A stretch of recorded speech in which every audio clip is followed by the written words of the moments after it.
We're back. Final episode of the season. I know you're all super excited. I'm super excited. I know you've got a lot of thoughts and feels. What's a female eunuch? Why has this term disappeared from consciousness? Yeah, concerning. Hi, Megan. All right. I am very tired today. It has nothing to do with this show. I just don't have the energy to pull that I normally would. Because I only got like 6.5 hours sleep, which is definitely not enough for me. And I've got like some sinus things going on. So I definitely did not sleep well. And I'm going to be sniffly. Okay. We can do this. Here it is. A female eunuch is a female character that has been entirely stripped of both her own gender performance as well as any empowerment she may have as a woman. Or any empowerment at all, quite frankly. All of her internalized empowerment is stripped away. And if you look down below in the doobly-doos, you will see a list of movies that you can start from as examples to familiarize yourself with what do these characters look like? How can you recognize characters in various forms of media? Obviously, movies and television is not the only example. It's just that it's a very useful way to show this. That is the reason we list the movies. And let's be honest, it's kind of fun to watch movies and TV shows, okay? It's just fun. But perhaps you prefer books. That is fine too. I'm not here to judge that. We are all writers. We tend to read books. We tend to write books. I mean, it's something we are all prone to do. Even when we don't mean to do it, we're going to accidentally write books sometimes. So it's not to say there's not books that contain it. It's just we're looking for easy. A movie's an hour and a half. 2-hour time commitment. I'm sure that by the end of this, you'll come up with your own ideas of characters you're like, is this a female eunuch? Probably is. It probably is. But let me go ahead and give you the TLDR for this entire episode. If you are new to writing, you're probably not going to make this mistake. Writing female eunuch characters, particularly inadvertently, is a mistake that writers who have some experience under their belts are far more likely to do. So not writers who have been writing 30, 40 years, probably not as likely to do this, and not writers who've been writing less than a year. It's that middle part. So let's go over this again. The Dunning-Kruger effect. It means you know just enough to be dangerous, but not enough to actually figure out how to solve your own problems. The Dunning-Kruger effect. And one of the pitfalls of being in that it's not even that little, that big area of you know just enough to be dangerous, but not enough to be effective, is that you may end up writing some female eunuch characters. And it is not something that only men do. I hate to break anybody's bubble. It's something everybody does. Whether you are a female writer, whether you identify as a male writer, whether you identify as non-binary or gender fluid, everybody makes this mistake. I have even caught myself doing it. That is why I'm mentioning this. The shows, though, that we've listed below are ones that these people have enough money in their budget that they should not have been making this mistake, and they still made it. So hubris. The hubris of some people, and when I say some people, I mean wealthy people.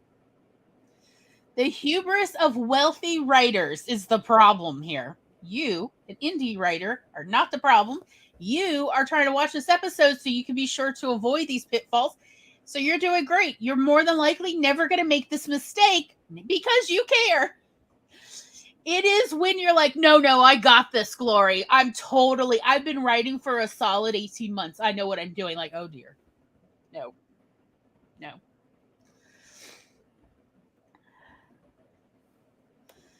So that is the TLDR, is your characters, particularly your female characters, need to be sure to have autonomy, to have agency, but also to have genuine concerns that women have. It doesn't mean that in every culture, in every society, particularly in science fiction and fantasy stories, that they're still experiencing the same kind of run-of-the-mill oppression that women in your time and place are also experiencing. The problems can be different. But to be a woman is to be different from men. Period. I mean, they don't talk about it, but on a hot summer day, you really wish you could leave your breasts at home. You know? Boob sweat is real. Swamp butt is real. Nobody talks about this. Why? Why do they not talk about it? Also, women have a bigger cycle than men do, for the most part. Even trans women, from what I understand, their hormone therapy is meant to mimic the cycle, a big month-long cycle, rather than a daily cycle the way men have. Men, from what I'm told, from what scientists, endocrinologists have told me, is men experience hormones on approximately a 24 to 25 hour cycle. So they get a whole month of hormones in one day. And I feel that does explain some of the insanity.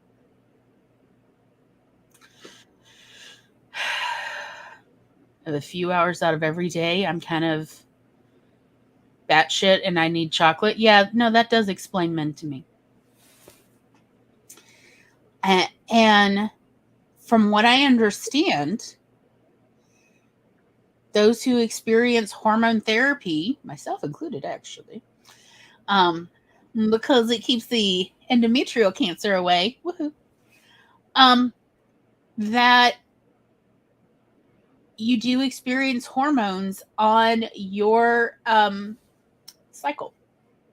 So whether you are taking hormones, feminine type hormones, female type hormones, or male type hormones, you're going to experience that hormone cycle accordingly. If you're writing outside of the gender that you're used to, be aware of that.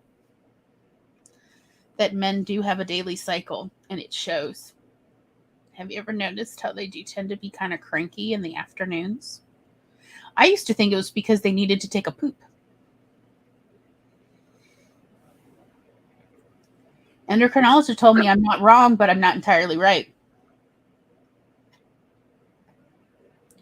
That yes, they do need to take a poop, but for the same reason that women right before their period starts also have digestive issues. That's why men need to take a poop. Learn that one. Anyway, enough of my tangent. Hello, Spence. You are silent, Bob. You're a less cursy version of Day. Thank you. But only online. I know, you're very talkative when no one else is around.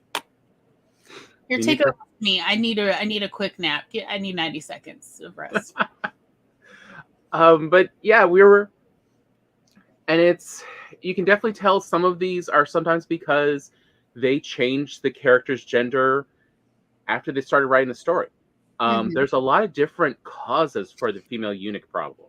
It's not always with misogyny and sexism. Yeah, it is occasionally, but often it's just that kind of forgetting of, well, men and women for the most part, a human's a human and can do pretty much the same things in real life, and can be every type of person you can imagine, from one extreme to the other, of weak to strong, shy to boisterous, everything.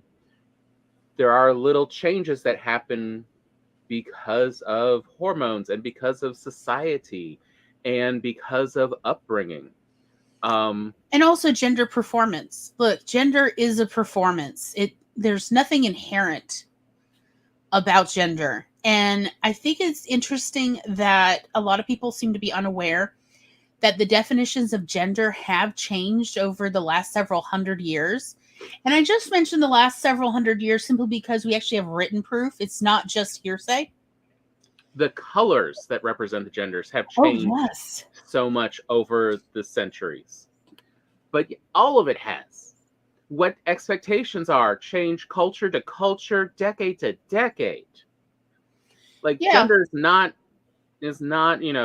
it written in stone that cannot be rewritten. Like even if it was written in stone, it's every 10 years we just take a sandblaster to it and then write it again. Even just the idea of what is sexual drive by gender has dramatically changed every couple decades for the last several hundred years. Let's see. Spence says My Red Sister by Mark Lawrence is a good example of this, and still being a good finished, really fun, a really fun, good book. Yeah, like just all the stuff, all the movies we've listed on today's show, unlike a lot of other ones, are not as much cautionary of, look, it's just awful now. We enjoyed these movies. Yeah. I even managed to still enjoy Toy Story 2, despite Andy's uncanny valley. Yes. Andy is hard to look at in the Toy Story 2. Versus I love Rusty. Mm-hmm. I love me too. Rusty's great. I also love Buster. Yeah. The live dachshund versus the toy dachshund. I love both of them. Yeah. Also, we grew up with a dog named Buster.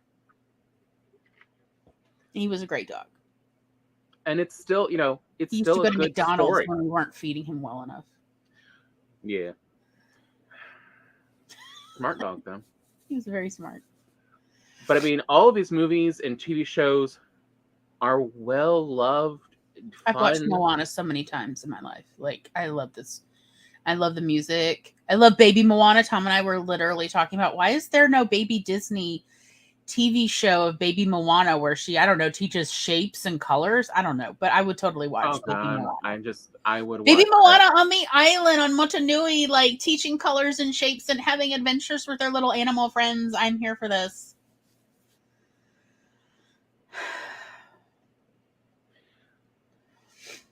But it's still it's a trap and it's a mistake, and it is something that does cause problems because people, especially teenagers and children, grow up on this media and think that this is how their gender is expected to perform, when no, this is not actually. Spence says that one is about prepubescent girls, so being able to gender swap is really understandable. Yeah, really, before puberty there's no difference. Kids are kids. Except that they are treated different. They are treated different. Like, there's the irony. Adults interact with prepubescent children in a very gendered way, both for that adult's gender as well as the presumed gender of each child. And children pick up on the difference in treatment, and they try to meet the expectations. That is one of the issues. And so when we see in a story that adults are treating a child as gender neutral, again, I call bullshit on it, because that is not how humans interact. I mean, I'll give you an odd case in point of like the difficulties of this. And it's the oddest thing, but it was something I saw yesterday, actually. The Boy Scouts are out. It's popcorn time. And the local Boy Scout troop near us has, I think, at least 2 girls in the and when I say Boy Scouts, really I'm talking about a Cub Scout troop. And I really couldn't be certain whether the Boy Scouts now have a single dress for the girls as an option, or if it's just that it's long shirts and it sort of doubles as a dress on kids that small, and she just didn't have it tucked in. That is hard to tell. Megan says my dog Dusty's toys used to be named Buster. We'd say go get Buster, and you go grab one of his toys. Aw. Spence says Baby Moana meets Rugrats. Yes, I'm here for this. Please. Absolutely. God. Megan says my other dogs haven't picked up on that command to go grab a toy. Spence says it's about an all-girls murder school convent thing. I mean, that does actually sound kind of interesting. Yeah. But yeah, like before puberty, though, kids are capability-wise all the same. The way they're treated, though, is that they are already different in gender, and it is fascinating. Gendering children starts with toddlers.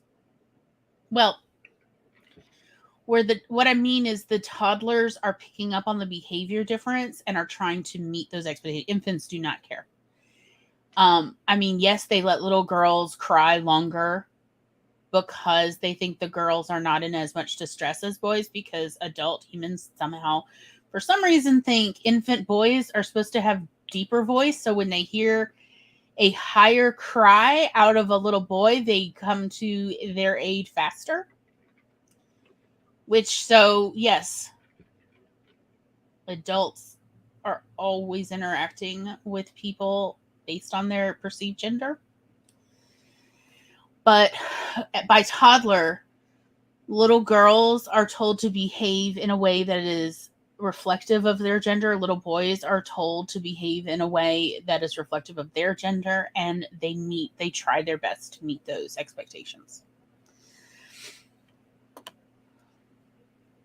Yeah. This which really means gender performing starts at toddler. Mm-hmm. But the adults are going to gender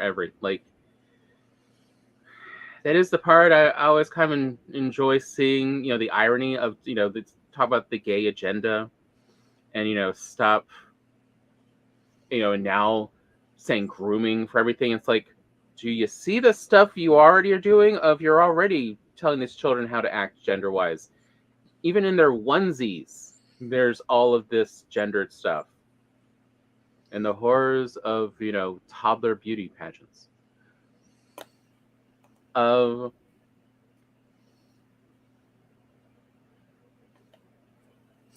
Tater has 2 levels of crying, boy voice, and one that sounds like panic. Tot skips straight to panic voice.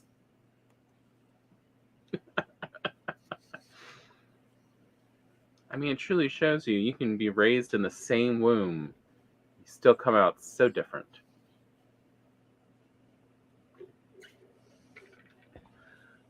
But yeah, but all of these shows, everyone's still fun. It's just we want to talk about how to make your stories even better. And how to avoid those pitfalls when you know something about writing, but you don't have the XPs to be able to spot your own deficits in your writing. That Dunning-Kruger. It is always going to be something that every human being has to deal with in any skill, in any endeavor. Just be aware. If you have ever driven over a curb when driving a car, you have been smack in the middle of the Dunning-Kruger Valley. And I say that as somebody who's done it more than a few times. In different vehicles. At different points in driving. So much gender.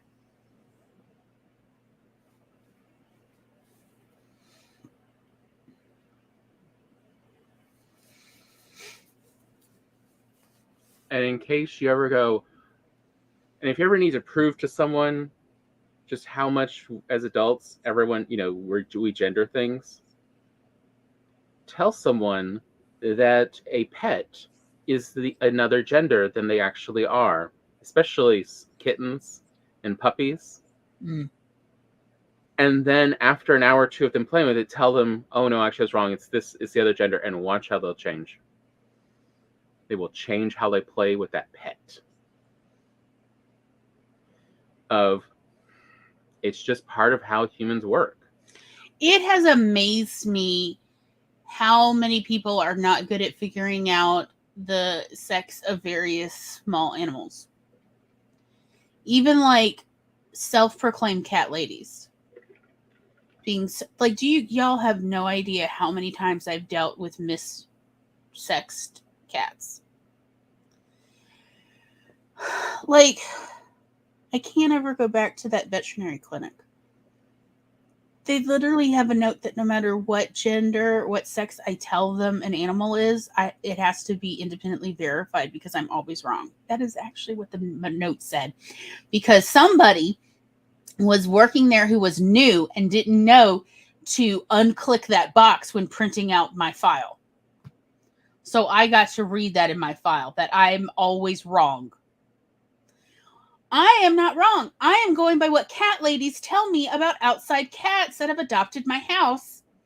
I figured who would know but cat ladies. You know, people who have like 7, 8, 9 cats and who've said they love cats their whole life. I figured that, well, they would definitely know. And it's like, no. Welcome to Dunning-Kruger. They just go with, oh, well, this is a long-haired cat, so it must be female. I'm sorry, what? Well, I petted their belly and I couldn't feel any testicles. And I'm like, you know, cat testicles come in a variety of sizes, it turns out. Yes, my most affectionate cat that I ever had that adopted my house.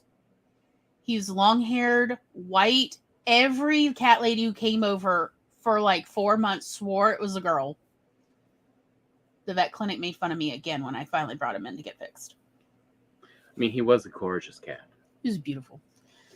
Eva says, my son is stuck on pink is a girl color and blue is a boy color after watching some channel on YouTube that is now blocked. Good job. He's still okay saying he likes all the colors. His favorite color is rainbow. I mean, rainbow's great. And again, that's that part of where kids want to meet expectations of adults and to communicate with them on their own level. And they think part of that is, okay, here's a new piece of knowledge. I need to use that now as part of my interaction with all the adults. That's what they want to hear.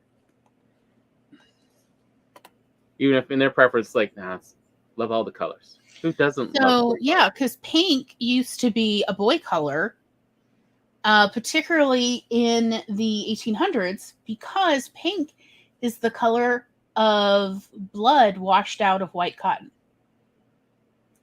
And that's why pink was considered a masculine color, particularly for boys. I think at least through to the 1890s, 1900s. Yeah. Oh, no, it's like, I think it was like 1910, 1915 when they started to change over. I remember the Edwardians are what changed it, because Edward really liked blue.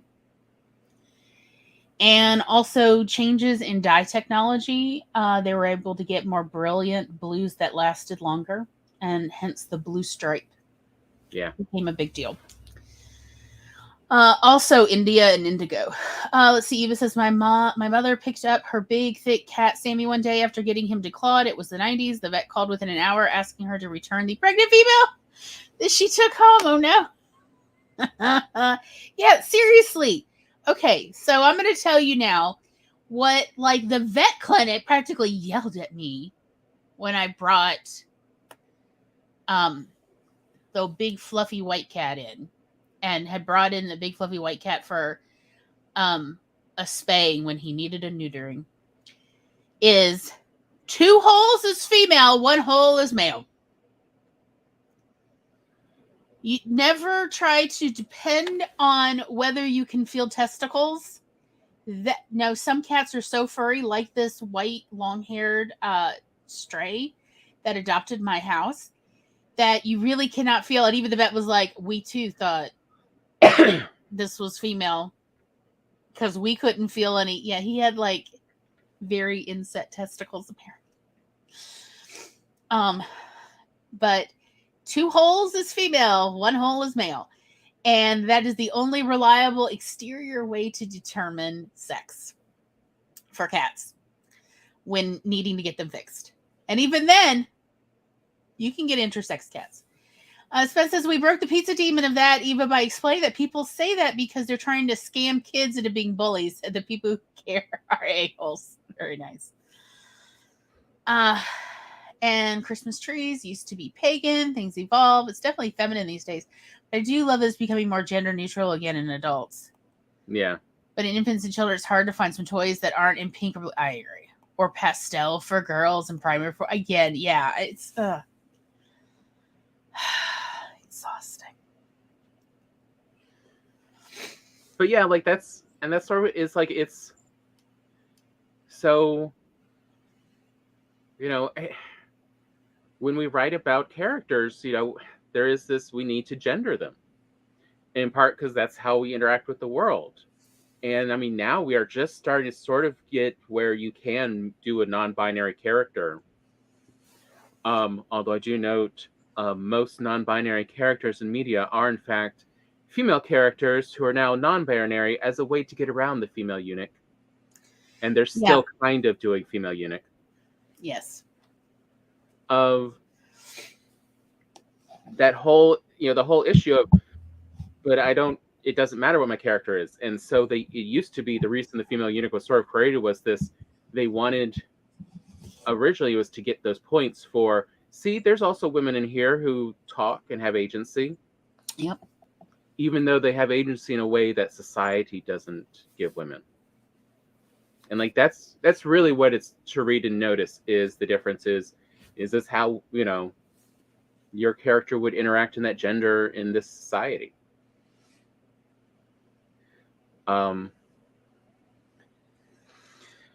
And sometimes people change the characters, and we like, you know, we both watched Toy Story 2. And while there's several gendered characters, there's no question that Bo Peep is feminine. And Mrs. Potato Head, again, is also very feminine and gendered. Jessie is not gendered. And truth be told, we both kind of wonder the same thing of, was Jessie originally supposed to be the young Ward character of like a boy doll that was, you know, like 9 or 10 years old aged, you know, like Robin and to Batman. And instead they went, no, we need more girl stuff because we've got, you know, we've got all these scenes with just men of Woody and the Prospector and the Collector. There's too much male in this. We need female. And so they changed Jessie to female because they didn't change any lines or anything, but Jessie really still feels more like a kid than a woman. Because all these dolls still act like adults that they were aged as. You know, so again, it's weird how Jessie acts. Also, there was no way to ignore the Bechdel test in reference to these movies. And specifically the website that has a catalog of how movies rate according to the Bechdel test. I'm going to say this, when it's a big studio movie, often you'll see in the comments for that movie that the rating changed. And it always goes from not passing the Bechdel test to passing the Bechdel test. So I think that there is influence going on, studio size.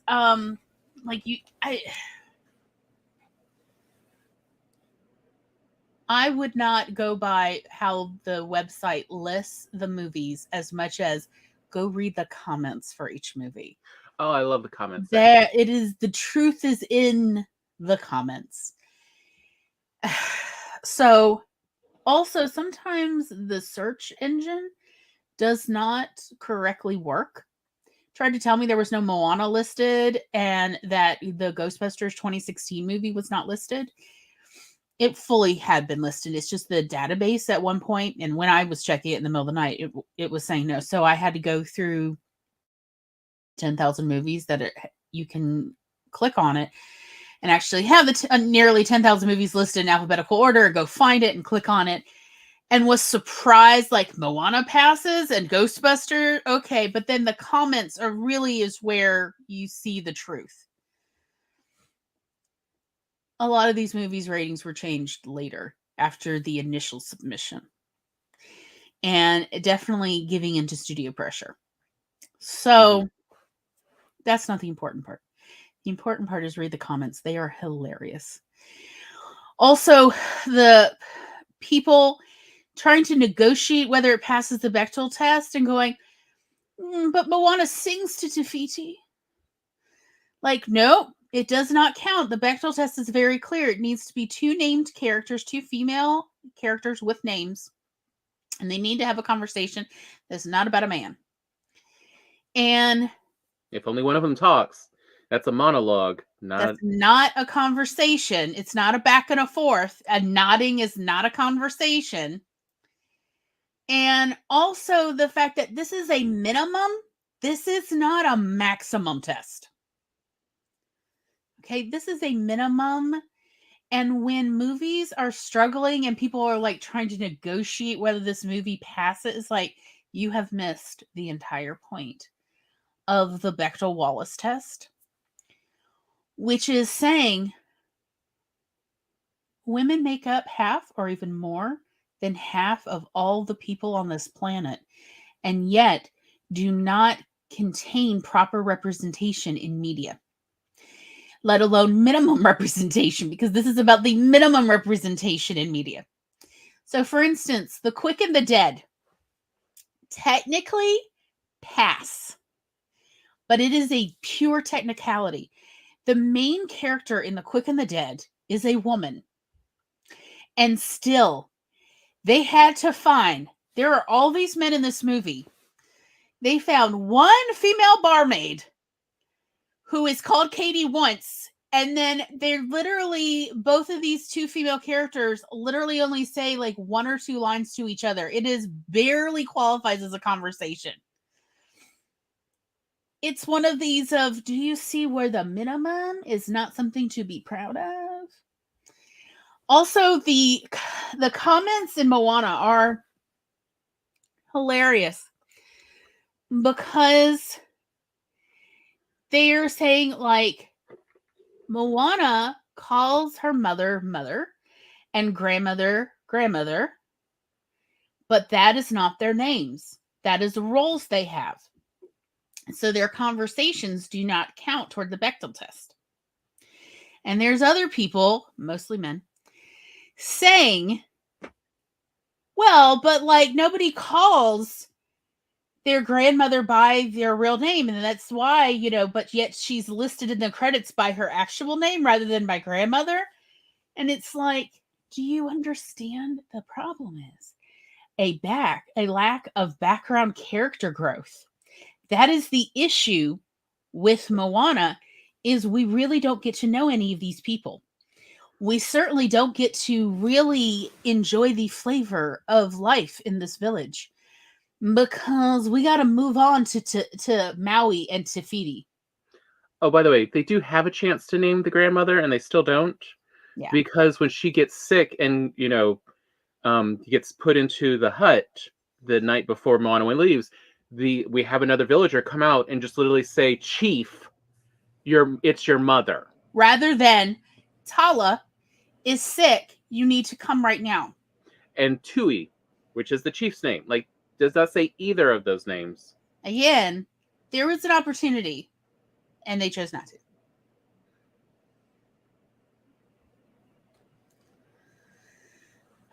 So, we love these movies.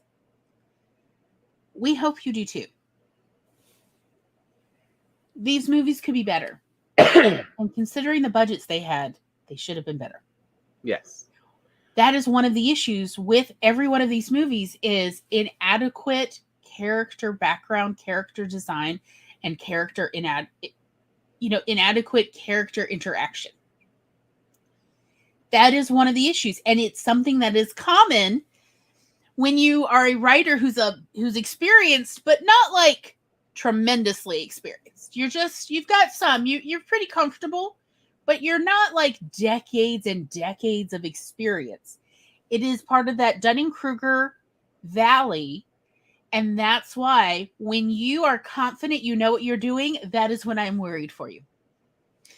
Because all humans spend a lot of time in the Dunning-Kruger Valley of competency. So when you feel confident, they're like, no, I got this. I totally got it. That is when there should be a little flag that goes off in your head and goes, hold up. Glory said, if I feel confident that I know what I'm doing and I am great at character design, that's when I definitely need to get beta readers and sensitivity readers, because that is when we are most vulnerable to the incompetency of, essentially inadequate character design. That's the issue with every one of these movies. Every one of these movies, I genuinely believe, had their hearts in the right place.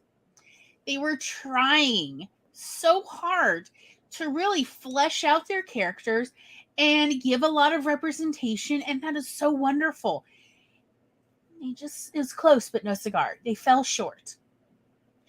And as I said, I am not here to criticize any indie writer, period. I'm not here for that. We're all just trying our best. But these productions had buco money.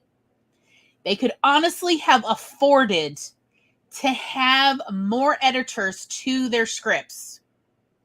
And they're like, no, we're good. Or, probably more than likely, did not consult enough women, let alone enough Polynesian women. I'm totally fine. Or how about, enough women who, I don't know, bounty hunters who know how to shoot, women who live in the West and who do more traditional jobs, such as, I don't know, herding? Ranching. Life on a horse. I don't know what to tell you. I don't know. I'm not that familiar with these kind of jobs, but I guarantee you there are women doing these jobs everywhere on the planet. And the way you can actually, all right, so real quick about Quick and the Dead. One of to me sort of the hallmarks of the complaint, of the original complaint, really, about the female eunuch, and what's really going on is, you can tell Quick and the Dead was written by men. And it's not just because Sharon Stone's main character isn't that feminine. There's another what do you call it? I guess hallmark of this problem, and it's her character doesn't have real character growth. Mm-hmm.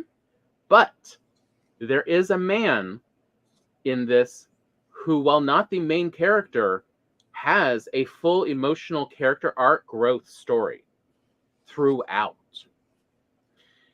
And you may ask yourself, well, why didn't they make it about him then? And the answer is, quite simply, because half the movie he stays chained up. And so he just doesn't have a lot of action. And so they had to make another character to keep this story moving forward, who would go witness and have these other conversations. But the character that has growth in this movie is a man. And that's another common trope in this stories with female eunuchs. Again, I mean, we get actually some emotional growth with Moana, but not that much. We get a lot more with Maui. Yeah. Maui is the one who actually has the real full character arc. Also, another reason you're going to get in media, you're going to get female eunuchs, is a way to no homo your other character, your male character. So, quite honestly, you see that in both The Fifth Element and Toy Story 2. Oh, it's also in Quick and the Dead. Oh, yeah, okay. Because Sharon Stone's female, the male character is is a former boyfriend of hers. Oh, okay. So, but think about this. If they had made Jesse a young male character in Toy Story 2, people would have made all the same comments that they make about Batman versus Robin. Of, oh, why does he have this young man? Why is he grooming this little boy? They would have made all the same commentary about Woody of, is Woody grooming? But with Jesse, oh no, that's, Woody's not like that. It's a girl. He doesn't have an interest like that. Like, okay, what? And it's very similar in The Fifth Element. Lilu. What about Lilu is female? Other than they say she's female. And technically the actress has breasts. So they have to clothe her like she's female. They barely clothe her. And they comment about her if only they could afford proper clothing. Anyway, that's a whole nother matter. By the way, the comment discussion in The Fifth Element on the Bechdel test website is hilarious as well. As everybody's like, well, what? But the flight attendants, they have conversations like they have no names, they don't count. Nobody was born and named flight attendant by their parents. And so I'm like, y'all, these conversations in the comments are hilarious. They are, I highly recommend them. If only just to feel better as you watch all these humans try to negotiate for their favorite movies, as if somehow this will make their this movie will then become validated. And it's like, no. No, but I will always, one of my favorite tweets of all time is about the Bechdel test. What you got? And it was the writer for, I think it was like 2012 or 2013 Hercules. Oh, yes, you do. Or not, no, Conan. Sorry, it was Conan. I was like, you've been bringing this up for like a decade now. Yes. But just the part where, the writer who's like, I know my script wasn't great. I made a paycheck, y'all. That's it. It's a Conan movie. Sorry. But even my script passed the Bechdel test. What is wrong with y'all? Like, just throwing shade at I made a mediocre script, and even I can pass this without a problem in a male-oriented action movie. What's the rest of y'all's excuse? Exactly. I love the shade. Okay, I mean, just who doesn't love a little bit of good shade throwing of why is it these, especially when or even better, like when your character is the main character running this story is female, and you're still having problems passing the Bechdel test. What is wrong with your writing? Because like in John Wick, there's some decent excuses made for why it doesn't pass the Bechdel test. Of, there's no character interactions we see in the entire movie that is not about the main character.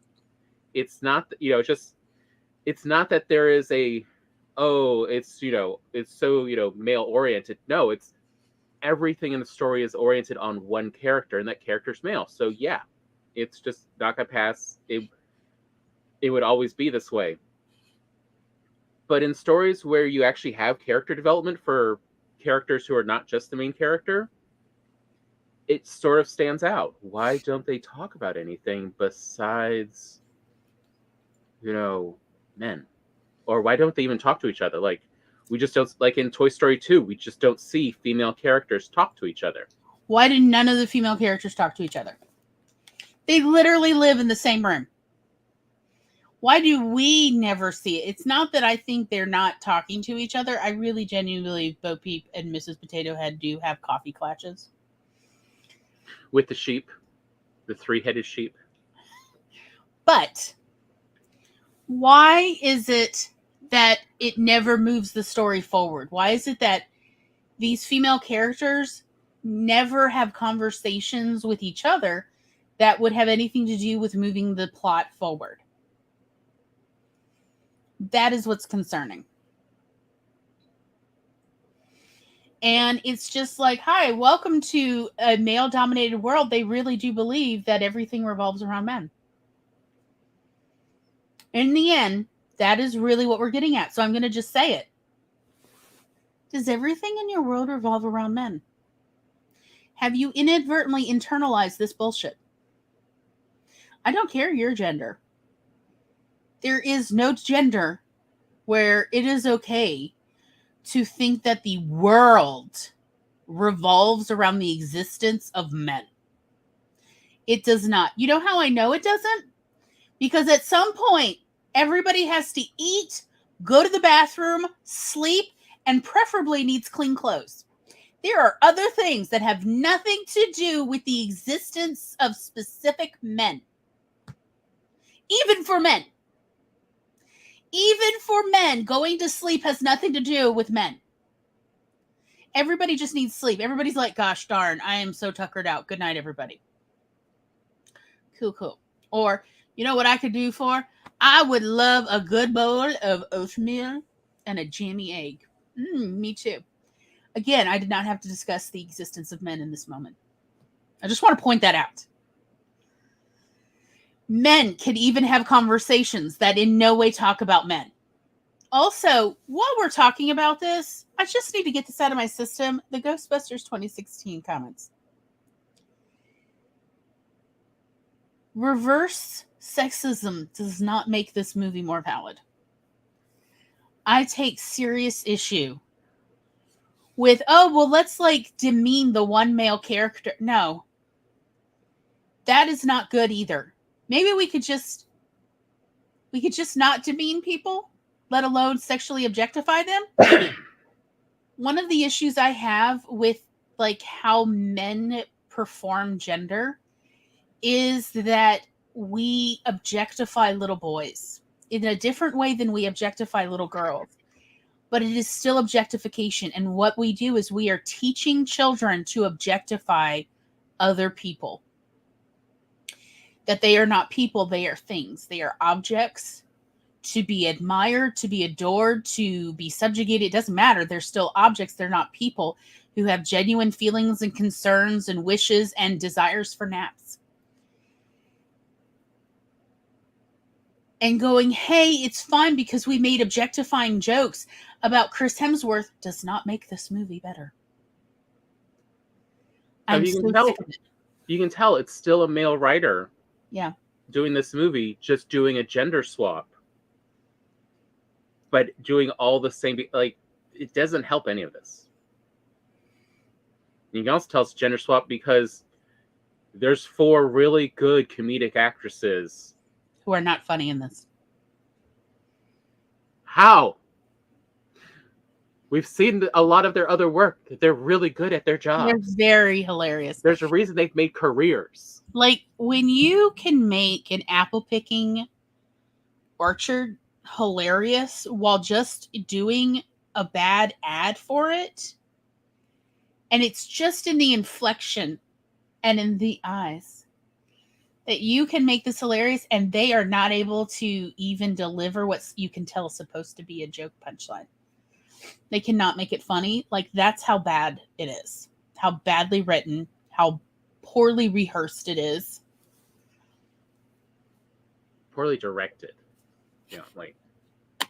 But then again, apparently that script was not even finished till they were halfway through shooting, because the writer-director lied to Chris Hemsworth about his character and his role in writing, because Chris Hemsworth didn't see his lines till literally the day of each shooting. They were literally writing it on the fly.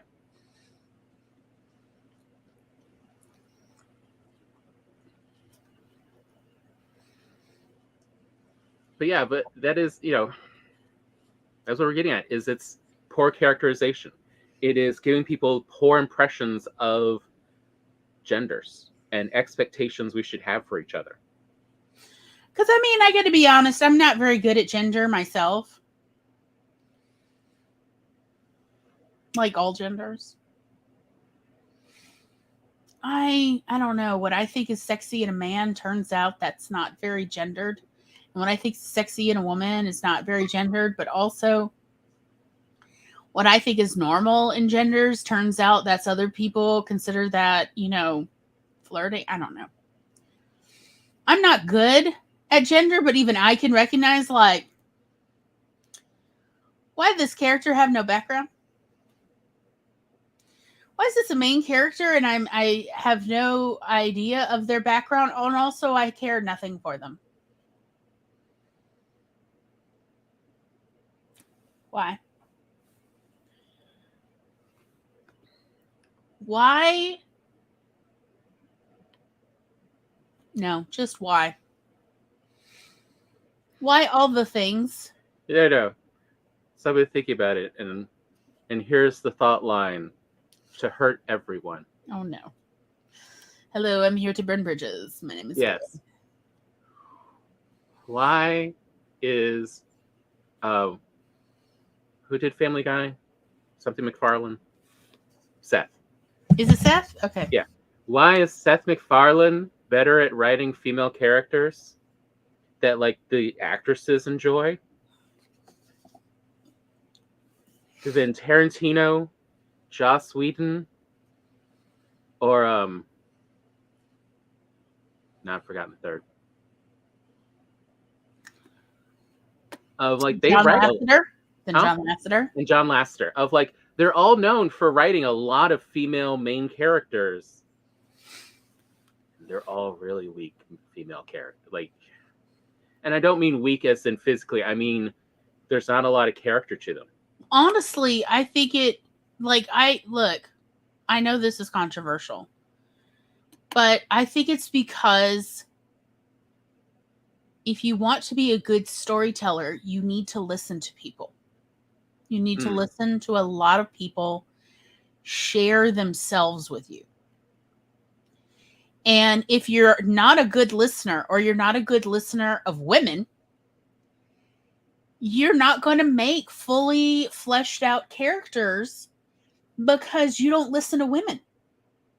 You probably don't listen to many men either, quite honestly. Yeah. But if you want to be a good storyteller, you need to listen to people. And that includes listening to them talk about their boring stuff. I have spent several hours of my life hearing people wax on about the way they like their eggs. And while every time I was amazed how long somebody could talk about eggs, I have then turned around and used that in stories and had a character talk about eggs, and it really actually helped flesh out a lot of that character for readers. Because that's what I've learned listening to a very wide variety of people discuss the way they prefer their eggs. What I have found is people tell of themselves when they talk about the way they like things just so. That if you know how to read people, people truly are an open book. And the way you read them is you listen to them, because everybody reads themselves out loud to you. You have to know what it means. And I didn't used to know what it means, so I just listened to everybody. And then over the years, I started noticing patterns. But that's what I'm going to say is the real reason these characters are either well fleshed out or they're not is you have to just be willing to listen to people. And that includes listening to people talk about the most boring shit ever. Look, the way some people like eggs is weird. I'm just going to tell you now, spoiler. Some people are very odd about the way they like eggs. I knew one person, and he swore this was the best eggs ever. And I am here to tell you I tried it, and I did not agree. But you scramble eggs, and then you practically drown it in pickle juice. And then you like eat that, and you use your toast to soak up the pickle juice on the plate. Y'all, no. You have to really like pickle juice to like this. How depleted of vitamin C are you? I am not into pickle juice this much, but he swore it was good, and I'm here to tell you, you have to really be into the pickle juice, okay? Like, there's nothing wrong with it. I'm not here to say this is the worst. No, this is not a terrible way to eat it. But especially first thing in the morning is a little too early in the morning for me to be dipping dry toast into pickle juice. I can't live this way. You may be, and that's cool. Will I one day use this for a character as he's talking about, no, this is how you need to make eggs? Sure, because it is so odd that I guarantee the reader will remember this is how this character likes their eggs, is like drenched in pickle juice. Because why not? And it is a good way to remember a character. Like, because that's one of the things you really want to do as a writer is you want to make it easy for your readers to figure out which character is which. One of the worst things ever is for all your characters to kind of run into each other as far as your reader's concerned. It's like, oh, you have not done good character definition. So, yeah, one day when I've got, like, say, 2 characters that are too similar, I'm going to have one of them give this soliloquy about his eggs or her eggs, and it needs to be scrambled and doused in pickle juice. Because I guarantee any reader would be like, no, I remember the dipping dry toast into pickle juice. Like, what is that? But okay.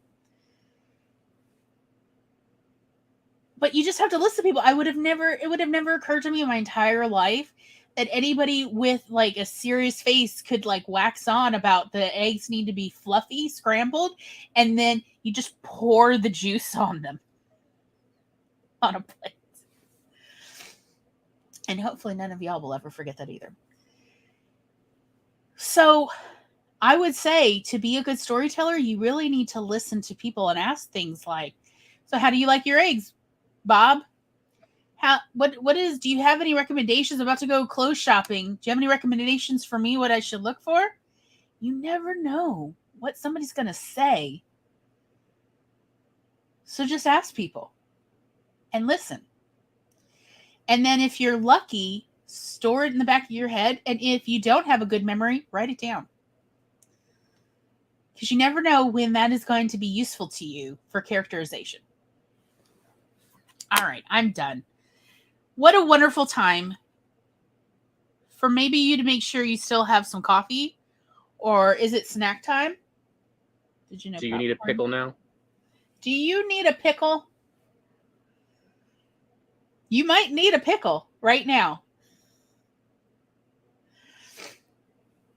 When we come back, we will discuss more. I have no idea what we're doing.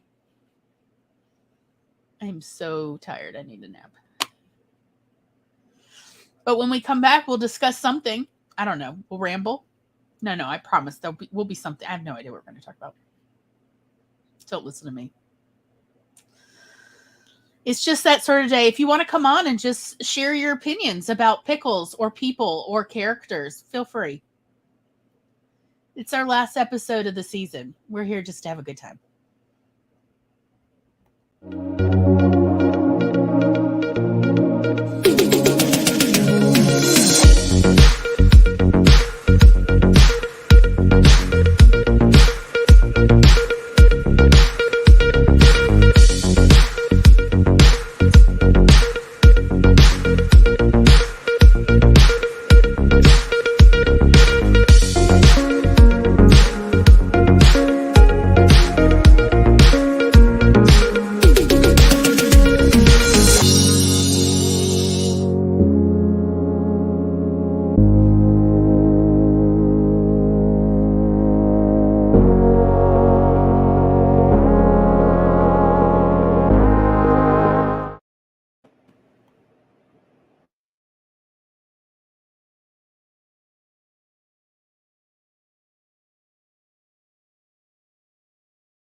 Me, me, me. Me, me, me, me, me, me, me, me, me. Me, me, me.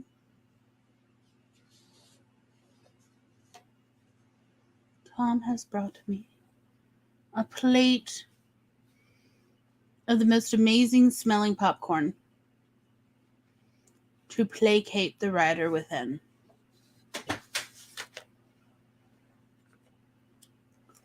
Did you all get a snack? How did your 10 whole minutes go? Okay. I have an idea for the next hour. Because frankly, just not really in the mood for bitching. Okay. So let us move on in our conversation to, well, we know what we don't want to do. How can we be sure we're doing what we do need to do? Sure. How? Megan says, I made myself a tuna fish sandwich instead of grabbing popcorn like I had wanted initially.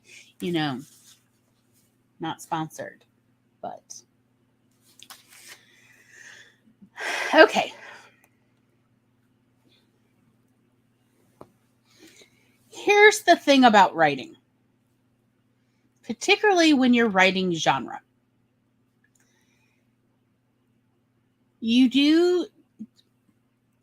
The reason why writing is actually so cathartic for people and why many people have turned a career into what is, quite frankly, therapy, writing. And that is because it is lovely. It's like getting paid for your therapy. I mean, wouldn't you rather be paid to go to therapy rather than pay other people to therapize you? I would. I would love to be paid for everyone else to read my therapy than pay for the privilege of therapy. So, one of the things you need to think about, even if you're only having, your story has only one gender in them, like every character is the same gender, you still need to think about this. What does that gender look like? In that society, our culture, what is gender expression? It does not have to be that reflective of the culture you yourself as a writer have grown up in. You can change things around. You can make a culture where to be female is to be the breadwinner, or to be female is to be well educated, that, you know, the males are very proud of their illiteracy. I don't know. I'm making stuff up here. You can do anything you want because that is the beauty of writing. But you need to write it down so you remember it. Also, one way to do this when you are developing characters is, what is their gender and what do they love about their gender and what do they hate about their gender? Most every person, real life person, has opinions about gender expression, both their own gender expression as well as other gender expressions. I was literally today just reading an entire BuzzFeed article about, and it was from Reddit, and it was like, fellas, what do you hate about how other men act, or something like that. And a lot of these points were actually very valid and refreshing to hear from a male perspective. Like a bunch of them were about, fellows, stop creeping on women. It's gross. You know, like, it's like, yes, it is gross. Stop doing it. I hated how my girlfriend keeps coming home and she talks about how all these like random guys keep trying to cop a feel on her and she's just trying to like deliver food to them.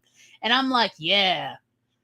But it was like done in such a masculine way. But I very much enjoyed reading all these, you know, the things that irritate men about gender expression, both male and female gender expression.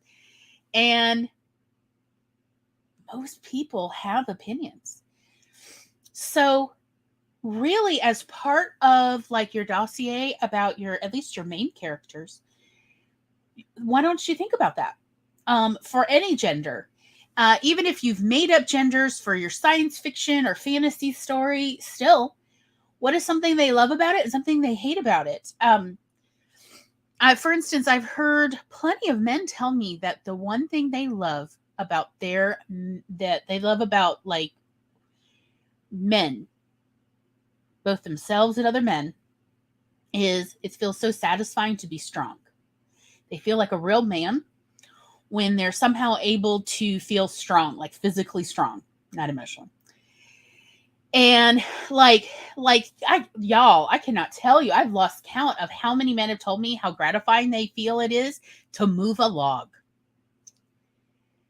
Like, you do know that this is the human version of the dachshund with the long stick, right? Walking down the road, but they love it. They're like, yeah, when there's like a fallen log on somebody's property and I could help move it, whether with a chainsaw or just physically pick it up and move it, they love it. Apparently it makes them feel like a real man, and they love being that strong. And I'm like, Tom, you know you're muted, right? You've been muted this whole time. Yeah. I forgot. And again, like, not saying like it's bad to be strong. I'm not saying that. It's just more like, why do you think they have that scene in why are you so proud of it? It's just like, it's a dog with a stick. You're just a human monkey with a stick. Okay, cool, but okay. But like, that is something like so many men have told me they love about being a man, is to be so strong. And I originally used to compliment men about how strong they were, and it was really, frankly, tongue-in-cheek. But so many men would like act so happy and proud, like where I had questioned whether certain men were capable of feeling happy. And then when I'm like, ooh, look at the big strong man has moved our refrigerator. Thank you so much. And I'm kind of tongue-in-cheek at the time about this. This was like in my late teens, early 20s. Like, this is literally 2 decades ago. And they're like, I'm glad I could help. And they're not ironically saying that. They mean it. And I realized, you know, I like ruffles. I love ruffles. So who am I to criticize that somebody loves being strong? And like, and then come to find out over the years, talking to so many men, what do you like about being a man? What is like your favorite thing about being a man? And what is your least favorite thing about being a man? And what is your favorite thing about like men in general? And what is your least favorite thing about men in general? Most men actually say the creeping thing is what their least favorite, or the men who think it's okay to touch people or cop a feel or cop a look. Like, that's usually their least favorite thing, but it's not all men who that's their least favorite thing. Some men don't like the stoicism or other stuff. Like, I've heard different stuff, but it is kind of interesting to ask. And it's also kind of interesting to ask women, particularly when it's just us women. You get different answers than when you ask an intergendered group. Yeah. But I think it's important, and I think it's something that we don't talk about enough as writers, of asking your characters this. And if you don't have answers for it, you're not really ready to publish. Because if you, the writer, do not know your main characters that well, how can your readers really enjoy getting to know your main character when you yourself don't even know who they really are? I'm going to post a link that I think may help some people, at least. This is to a YouTube channel called Meta Nerds Lore, and it's specifically the playlist on species in the Star Wars universe. And it's because so much has been written in the Star Wars universe, fantasy realm. They've made up a lot of species, and a lot of different authors have taken their own ideas into it. And so, unlike a lot of other places, because so many different people have written into the same, fantasy area, you see a lot of the differences in genders. And it's fascinating of people wanting to just do simple binary reverses to humans, keeping the same as humans, or just doing their own concepts of what is gender in this group. Often it's still a binary, but it's fascinating what they say are each group's, each gender's roles in society. And so if you want to get a good sense of like what are different ideas of gender and just seeing other writers' ideas, it's a good playlist to just pick a random species. Like there's 90 different videos in this playlist. Wow. Just pick a random one and see what they say about, gender this. The videos are, 8 to 20 minutes depending, and it's like, 3 or 4 minutes on gender often. But it's a good way to see a lot of different writers' ideas of what different gender binaries are possible in their imagination and how they would write. And just also what is gendered. Often aggressive versus passive is gendered. And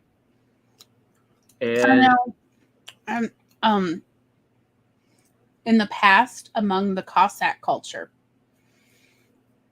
men with very strong quads is considered the most manly men.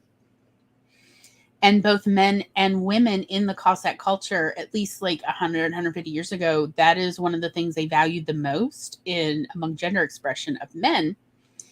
And that's why you specifically see those low dances where they're kicking out and they're crouching. Because it's to show off how strong their legs are. And also, they would do similar things on horses. Like literally they would dance as the horse is running and they are dancing on the back of a horse. Because you need such incredible balance, but you also need really strong thighs for this. And so that was part of their gender expression for men. And if a woman could do it, she was treated as a man in the expression of gender. So it was kind of actually kind of fascinating. I ended up finding this by accident while researching pogroms. Yes. But I mean, since so much of Cossack society was based around horses. Yep. And one of the best indicators of your capacity to ride a horse and do a lot of utilitarian work on a horse is your thigh strength, because so much of it relies on your thighs. Mm-hmm. Which anyone who rides horses will tell you. Oh, yep. Your thighs and butt are what really hurt after a long ride. And we know that testosterone does affect specifically thigh and calf muscle bulkiness or strength. That testosterone does actually play a role in that, specifically with legs, with leg muscles. So, as I said, like, I thought it was kind of interesting of like, what an interesting way to give gender expression and to judge, the gender expression of individuals. Like, I just thought it was really interesting. And also the dancing thing is kind of a fun way to show it. And it was, when you were talking about the species in Star Wars, I was thinking about, my favorite little spiders. Jumping spiders. Dance. The peacock spiders. Huh? Peacock jumping spiders. Yes, the peacock jumping spiders, which are primarily in Australia, but the males are smaller. However, they are judged by their ability to entrance while dancing.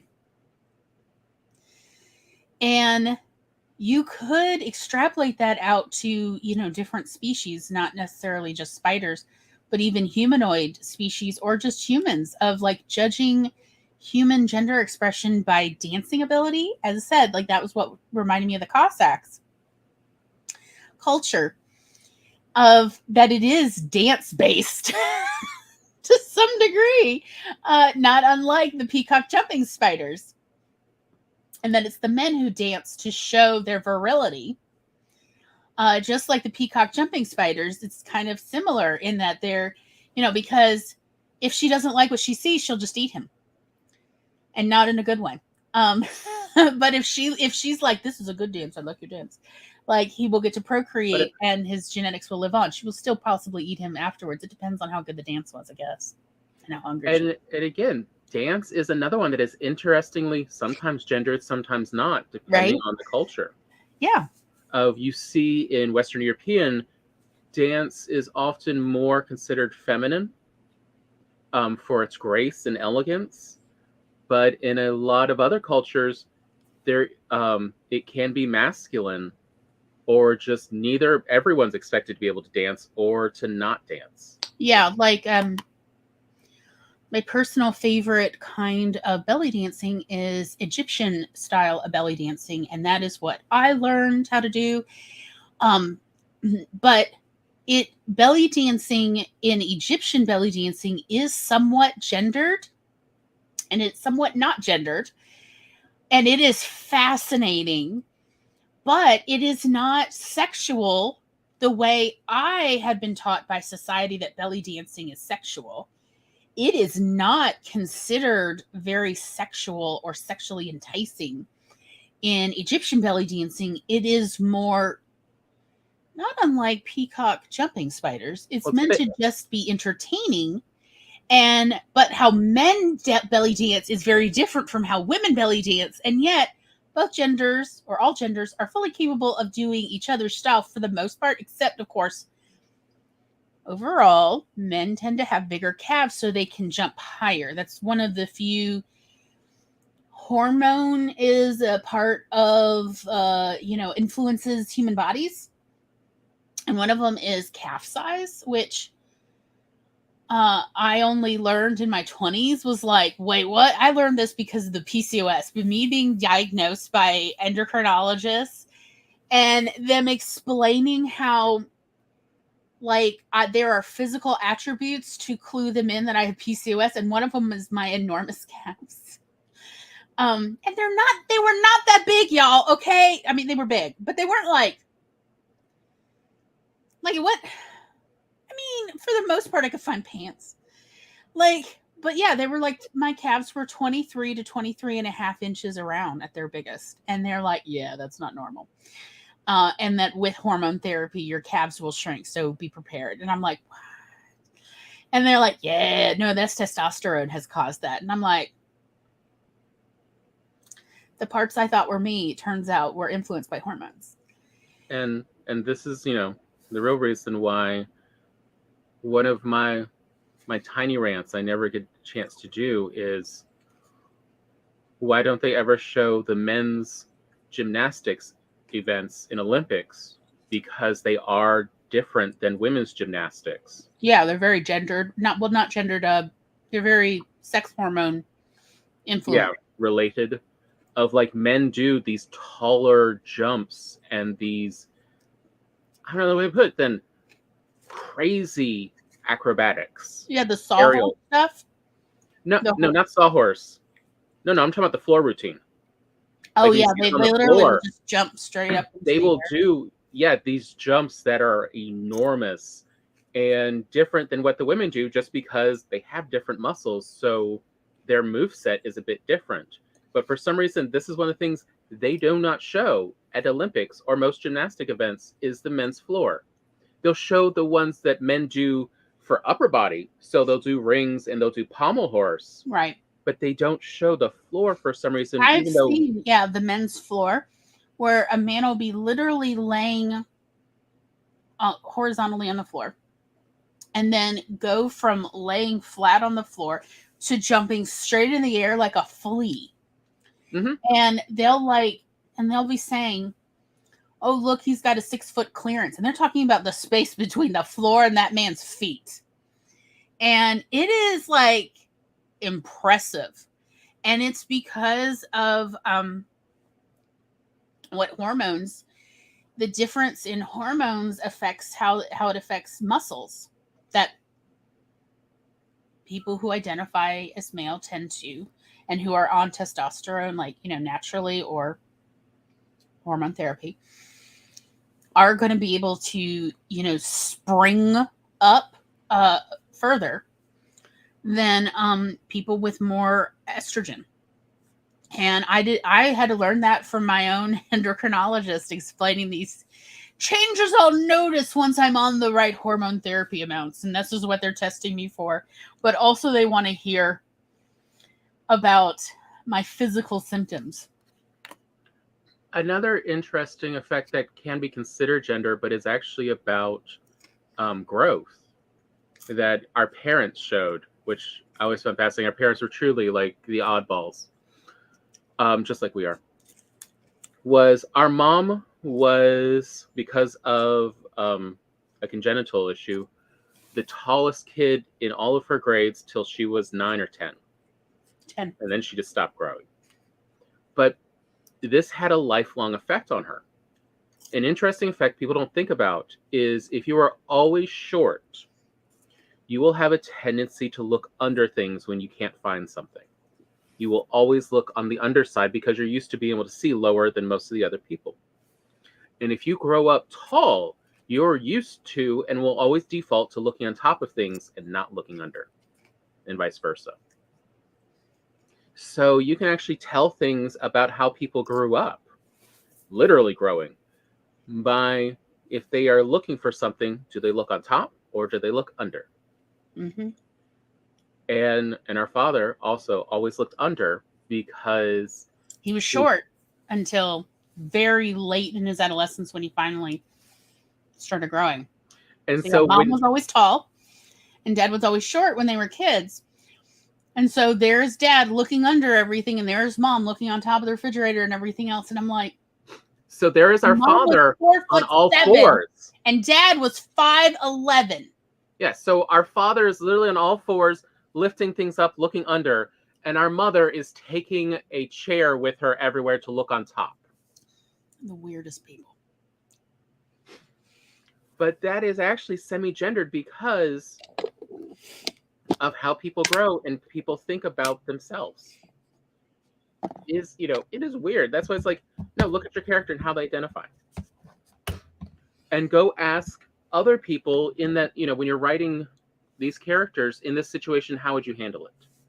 Like a woman who is used to not having as much upper body strength as a lot of people around her because she grew up with men and women, in group, will have different strategies than someone who is used to always having the most upper body strength. Again, our parents, total opposites from everyone, which is why we notice it. Our mother had the forearm strength of Thor. And our father actually had fairly good balance on his hips. So he was actually used to hauling things based on his center of gravity and putting things a bit lower. Because I've always had too much adrenaline, I don't have a lot of upper body strength. Adrenaline, one of the side effects of having excess adrenaline, like for a long time, is your upper body muscles do not ever get as bulky or as strong as your leg muscles are not as affected by adrenaline.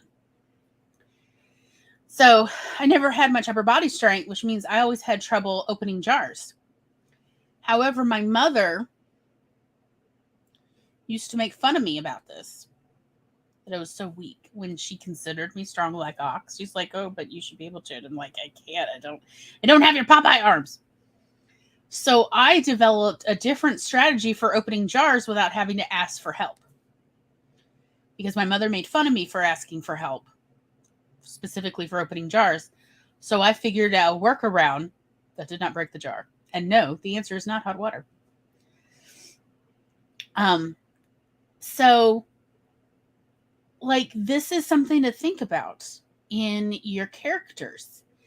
Of these things, we all have these sort of assumptions about, and this is something I would honestly recommend to people, to writers specifically, is just for yourself, write down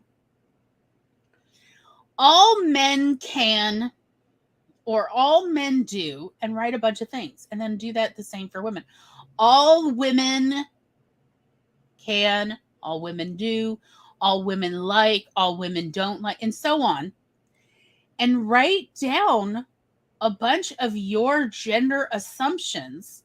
So one of the ones that I've noticed a lot of people have is that women struggle to open jars. I do not struggle to open jars, but not because I am strong. I am not strong.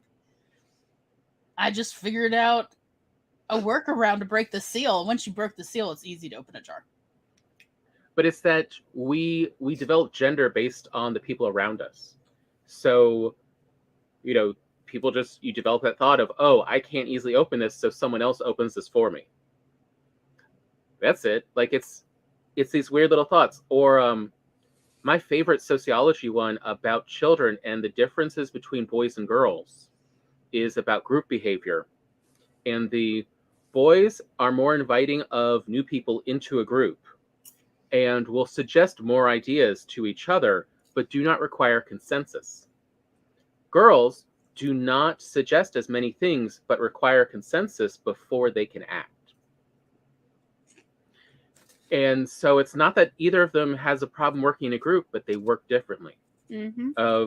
So like that's another issue to me about Jessie in Toy Story 2 is Jessie, it has no skill at getting, you know, as a girl and as a woman, does not seem to have any skill though about gaining consensus from those around her. She's very independent. You know, she's, you know, she still just reminds me of a 10-year-old boy. Mm-hmm. Than someone who's used to growing up around, you know, men and women, and so knows she has to gain consensus before she's allowed to act.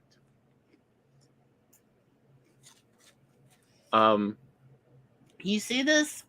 I noticed this when in a family, it's all girls and one boy.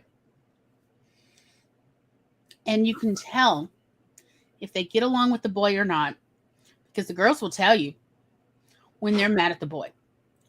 And almost every time they're mad at the boy for the same reason, every time. And that is, he did something before the group agreed to it. And that is just a bridge too far. And they're like, the boy must die. Of every single time, practically, if the girls outnumber the boy, and it's always one, if it's multiple boys, it's usually you don't see this. But if it's like one boy and all girls, it could be 2 girls, it could be 6 girls in a family. It doesn't matter. But it's one boy. What makes them so mad where they're like, we have to go to mom and dad and explain how the boy must die or the boy must be cast out of this family. It is always because the boy acted without the group consensus or acted before the group came to a consensus. And he does this all the time. And they are ready to kick him out of the house and make him live in a shed. Or just, can we not find someone else to adopt him? He must go.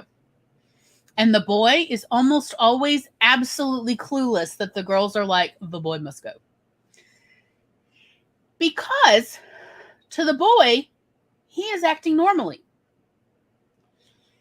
But to the girls, they are acting normally, and he is the one, since he is outnumbered, and he is not acting in the way the girls have all agreed to behave. And that is when they're like, the boy must go. And you see the opposite situation is just as fascinating and weird. Where you see a group of boys and there's a girl who plays with them. And, you know, they will tend to encourage her till she also starts equalizing closely with suggesting new ideas of her own. But you'll see the boys get very confused when, like, she suggests, you know, she does something to 1 or 2 of the boys. And, you know, there's 3 others that are off doing something else. And for whatever reason, she can't contact all the others. One of her friends will ask her, well, why didn't you go do that? You know, it sounded like a fun idea. I thought you were going to go off, and I was just waiting for you to go head off to go start doing that, and I was going to follow you, but why didn't you go? Because she hadn't been able to talk to the others, even though they were not necessarily automatically involved in the play. It was just an option. She will not go ahead till, and And there's the boys being, but we said we'd play with you. Why didn't you just go ahead? Yep. There are just different perceived ways of acting, and that are reinforced. Like, and that's what we're talking about. Of the, what is it? Why is this character a female eunuch? And it's because they're interacting with the world differently than they would have been raised if they were that gender. It's just like we joke about, and you hear this for, I don't know how to put it, but communities of people who are different in society. And in this case, I mean, like, they always have felt differently. So being queer or being autistic or such. And when people find out that, finally accept and start acting as this. So, easy case in point. We always joke about, when a guy comes out as being gay, they are often called gaybies, as in gay babies. And why? Why is this? Because they haven't been interacting with society as a gay person till very recently. So they are, a 6-month-old or a 1-year-old gay person. And it's essentially whichever you would expect from, a 1-year-old or a 5-year-old. That's kind of what you can expect for them in this cultural aspect. It takes a while to learn all of these behaviors and how to interact and how the world works, and what's safe to do and what's not safe. And the same thing for being autistic or having ADHD. Once you start living your life, even though you've always been this way, but now that you are out and admitting to others you are this way, that is an entire different set of behaviors you can and can't do. And so once they start acting that way, that's when you expect them to develop these roles. And gender's the same way. When someone transitions, they only know that gender as long as they've transitioned and been interacting with society as that gender. You'll see that, like, there's so much confusion. All of a sudden, a lot of expectations change. And that's where, like, what do they understand of the world? How are they raised? And that is where the female eunuch comes in. You say this character was always raised female, but she sure acts male. Or, like, she has no societal expectations on her of this is not how the world works or how we've ever seen it. You're going to need to explain some more why they're so different. What makes them unique and special, because the rest of the world, no. And that's kind of what we're getting at with this female eunuch. You can have a character be female or male or non-binary or whatever, but have them, you need to show how long have they acted this way to society, and so what have they learned? Because I would much more expect a non-binary or a trans person who's 20 to 25 to act unsure and make a lot more mistakes than someone who was raised as that gender since they were a toddler. Because they just haven't literally had the hours and years of interactions with people in this expression.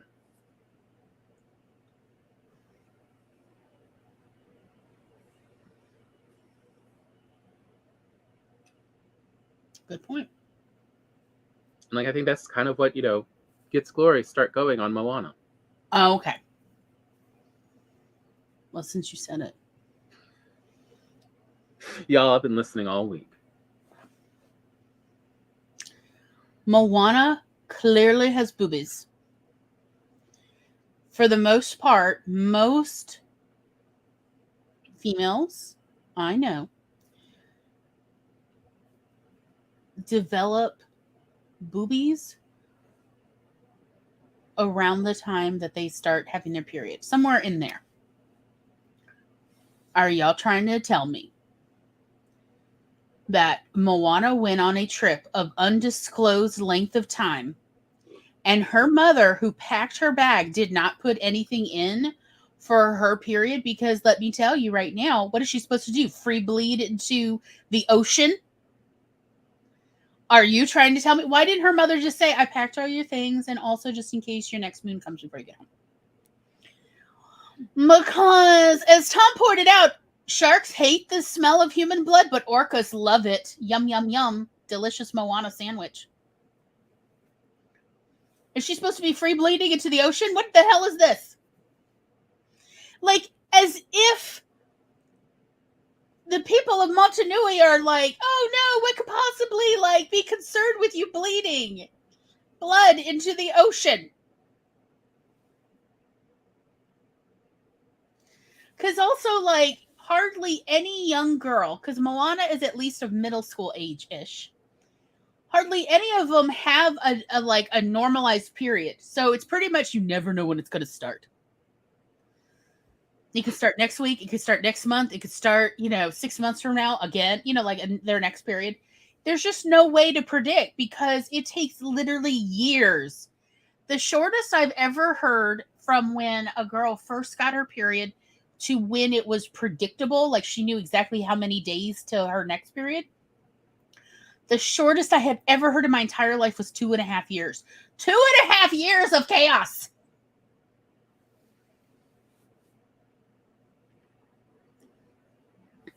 Are you trying to tell me that Moana's mother did not pack some feminine hygiene products? Because I remember anytime I was going to go spend the night, my mother was like secretly throwing in whole packages of pads into my bag. I'm going for one night, y'all. I did double check. What? I did double check. She's 16. Yeah. My mother's throwing in a whole box of pads, like, ma'am, and also like 10 pairs of underwear. I'm like, what are you expecting me to do here? Well, it might start like what? A start of an ocean tide? What do you expected to come out of me? I just wanted you to have enough. Man, I mean, she was literally sneaking in, like, oh, did you pack your bag? Yes, I did. And then, I'd be waiting an hour or two to be picked up by my friend. Meanwhile, my mom is sneaking behind me, stuffing whole boxes of pads and tampons in there and underwear like she thinks I'll be coming back next year. She did this for years. I finally had to like, Mom, quit doing this. Also, I'm running out of room. And also, why so many pairs of underwear?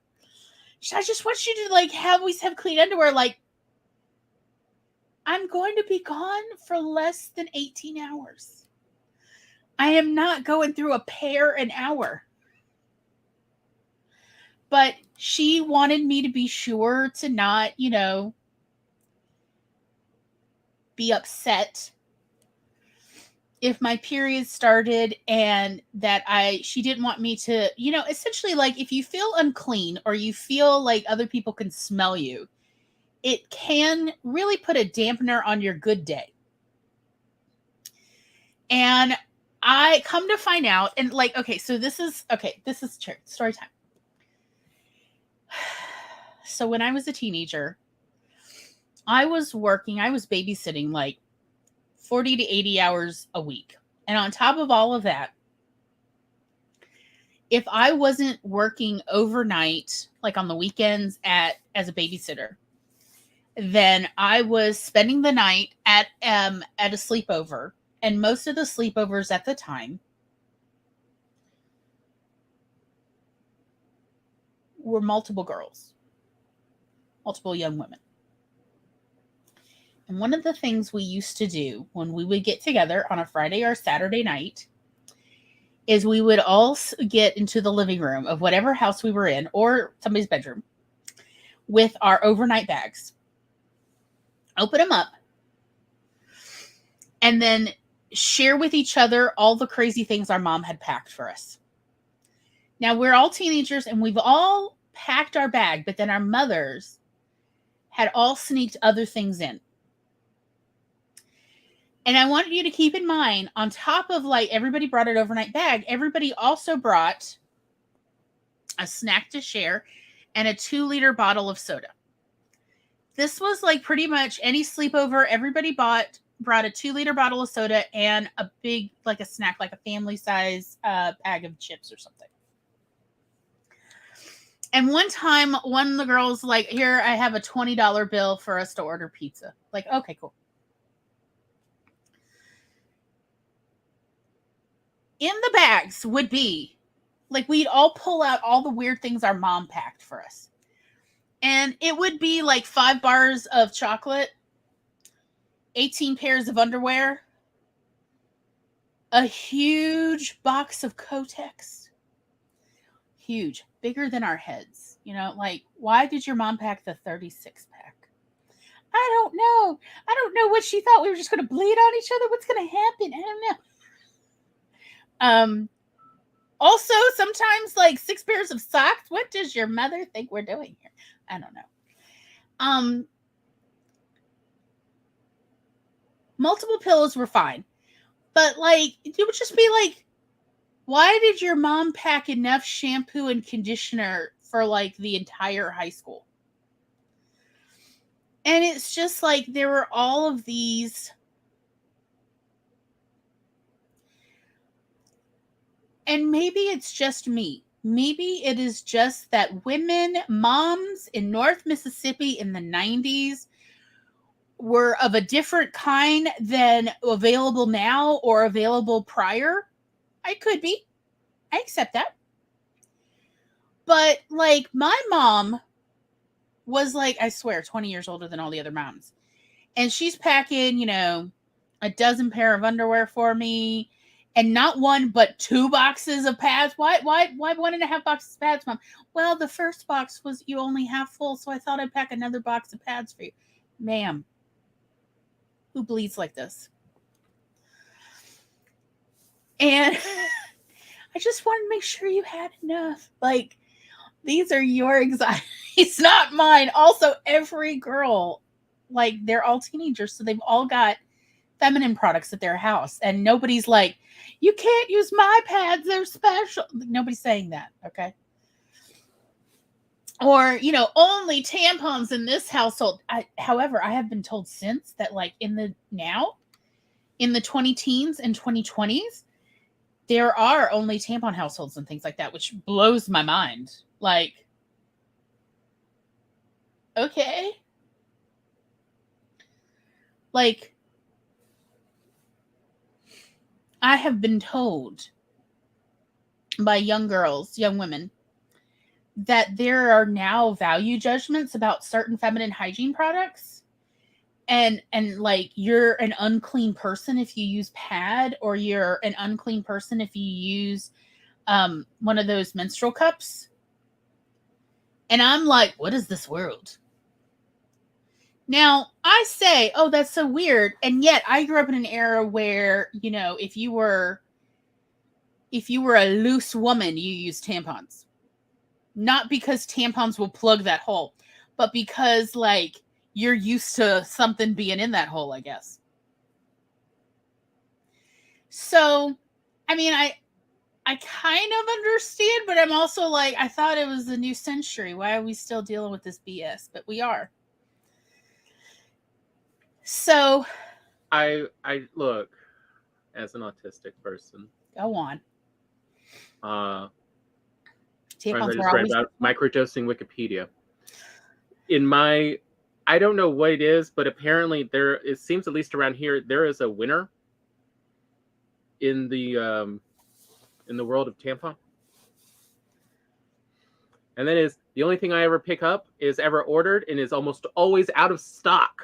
What is it? Tell me. What is the, like, most requested item that is not available in menstrual products? Playtex Sport. Yep. And ain't no one touching Kotex. It can burn in hell, apparently, because they are always overstocked. But specifically Sport. I'm not sure what the differences are, any of that, but all I know is that that's the one, as far as the tampons go, everyone orders.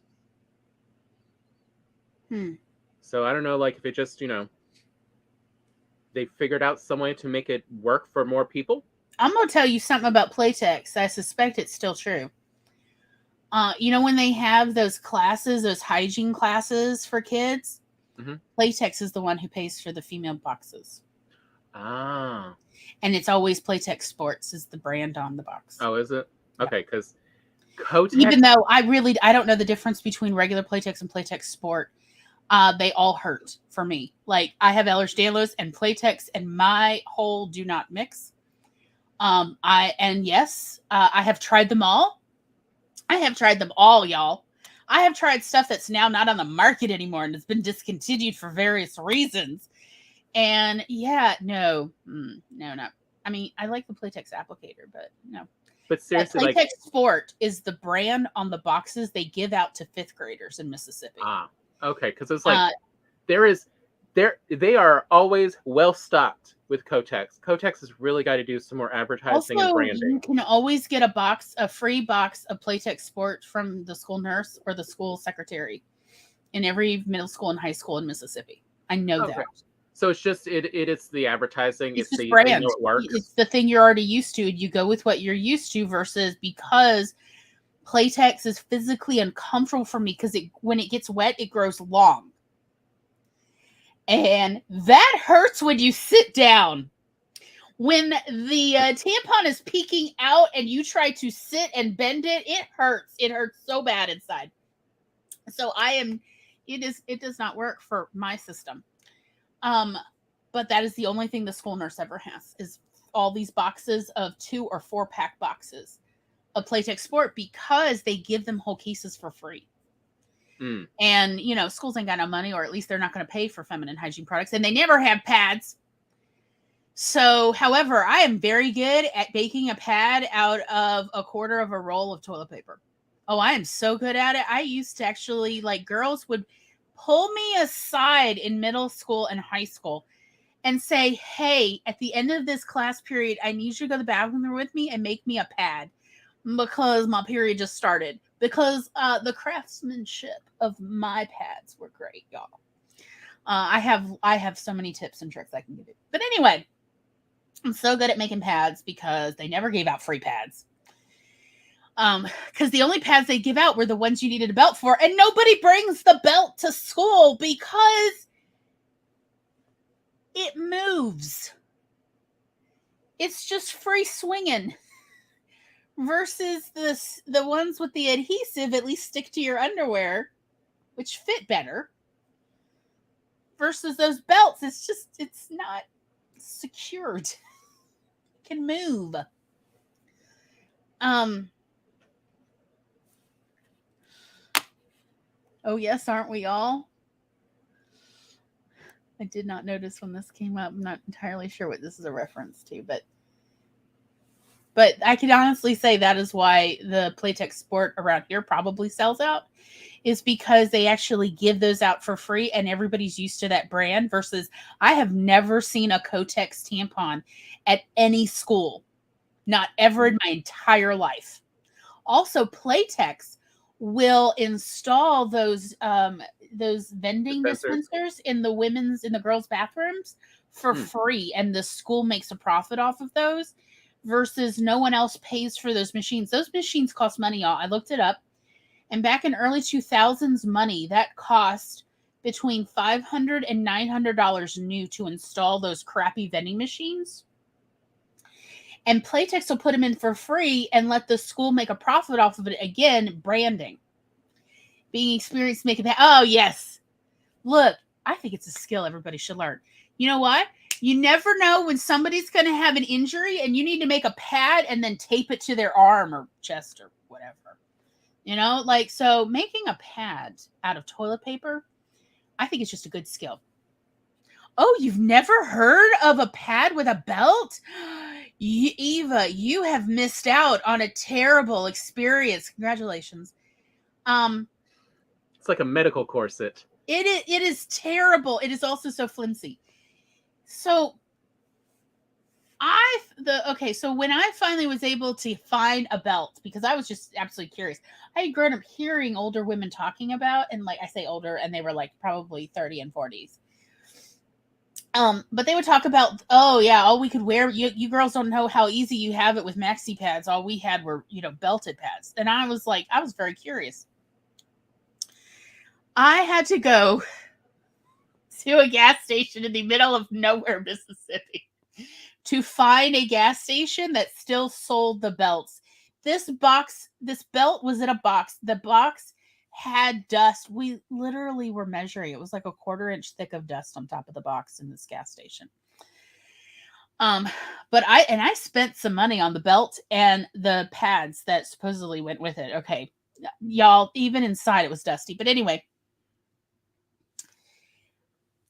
it was before plastic wrapping, Glory. Yeah, it was. Okay, let me explain this belt, which definitely did not fit me, but that's because I'm a big girl. All right. If you have, what is it? Twill tape. That's what it is. If you've ever seen twill tape, like on the corners of a fitted sheet or a blanket, maybe sometimes you can see a bit of twill tape, or at a sewing supply store in the notion section.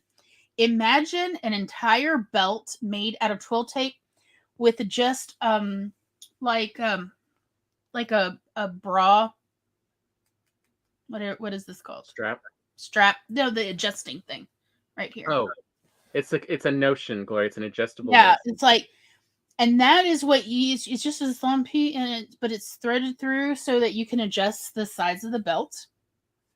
And again, it's like this thick. It's nothing, right? It's just white cotton twill. And then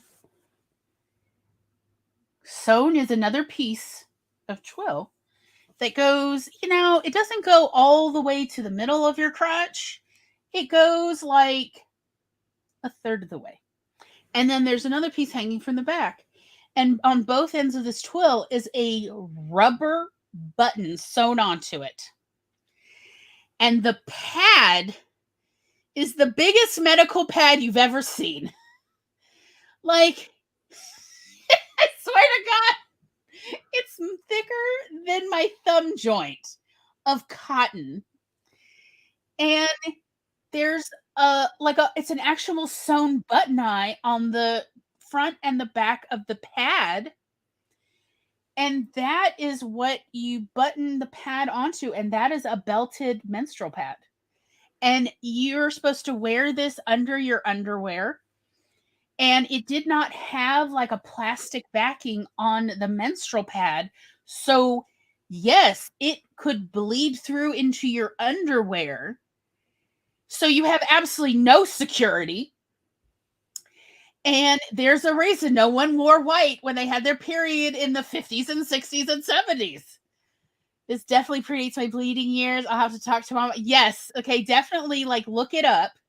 Belted pads or belted menstrual pads. It's kind of, just imagine the worst design jockstrap. Yes. Ever. It is like a jockstrap, but with a pad instead of a cup. And it's not stabilized. There's nothing to stabilize this thing. Why would we have that? Also, it just blew my mind that essentially it was like non-woven cotton fabric, all 360 on this pad. And so it's like they could have put a little bit of vinyl on the back so it wouldn't bleed through to your underwear, but they chose not to. Blew my mind. And these were more expensive because somebody has to hand buttonhole all of these pads with a sewing machine. They're buttonholing with a sewing machine all the pads. So yes, people used to hand sew menstrual pads and you wear them belted. I didn't know that hand making menstrual pads is a tale as old as time. I used to think that this was like a new crunchy hippie kind of thing. No, it was always a thing because you could make pads at home, these belted pads. You could make them stuffed with, cotton and other fabric scraps cheaper than you could buy the disposable kind. So wouldn't you? And so that meant that they had these little vinyl line pockets like think about like the jewelry. Have you ever seen those little jewelry containers, the fabric type? Only it's just like that, except it's lined with vinyl. It's sewn, and you're supposed to put your used pads in there, like in your purse throughout the day, and then you go home and you put your homemade menstrual pad in, like the equivalent of a diaper pail to soak. And this was not something crunchy hippies were doing. This is something like everybody was doing, because disposable pads are something that I gather became an option, I think, somewhere in the 50s and 60s throughout most of the country. But before that, everybody had to sew their own menstrual pads. And I'm like, what? Like just like diapers. Yeah. So it's kind of fascinating, but also, yeah, I get why disposable is much more popular. Like, it's just so much mess and smell. And that's, again, why people were so self-conscious about smell. And I didn't understand that my mother grew up in that era when she was self-conscious about people being able to smell her, because when blood interacts with air, it oxidizes, and the act of oxidizing actually creates a smell that humans can detect. If we're going to go historical, let me bring up the part you may not have heard of. For where did this trauma come from? Oh, did Mom tell you a story? No, like okay. I study a lot of history. I was just like, oh, did Mama tell you something she didn't tell me? No, it's so the invention of the kind of cotton they use in pads is actually a relatively recent invention. Also came around in the 40s and 50s. I think it was actually part of the 40s, part of the war effort, that they created this type of cotton that is incredibly absorbent. Cotton. It is amazingly absorbent.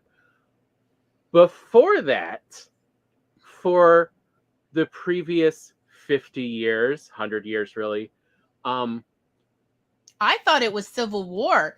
They developed an ultra-absorbent cotton, and that's they worked on it, but it took a while before it actually made its pads. No. The preferred one was sphagnum moss. Yes, because you remember I told you about the pads Mom originally started me with in middle school. And I was like, why this smell? And yes, whenever they get wet, all of a sudden it's the smell, of the swamp. So it was these, I think it was it called Sure Natural? I think that was the brand name. I think it may still exist. Anyway, it had a sphagnum moss interior to these pads. And those were the pads my mother started me on, because she felt like these would be best for me. And so for like 2 years, the first 2 years of my menstruation, I thought my menstruation smelled of that. No, it was the moss, y'all.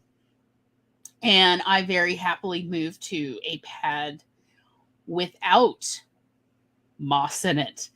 After that, of like, I wanted something. But that's where they got the whole thing about smell.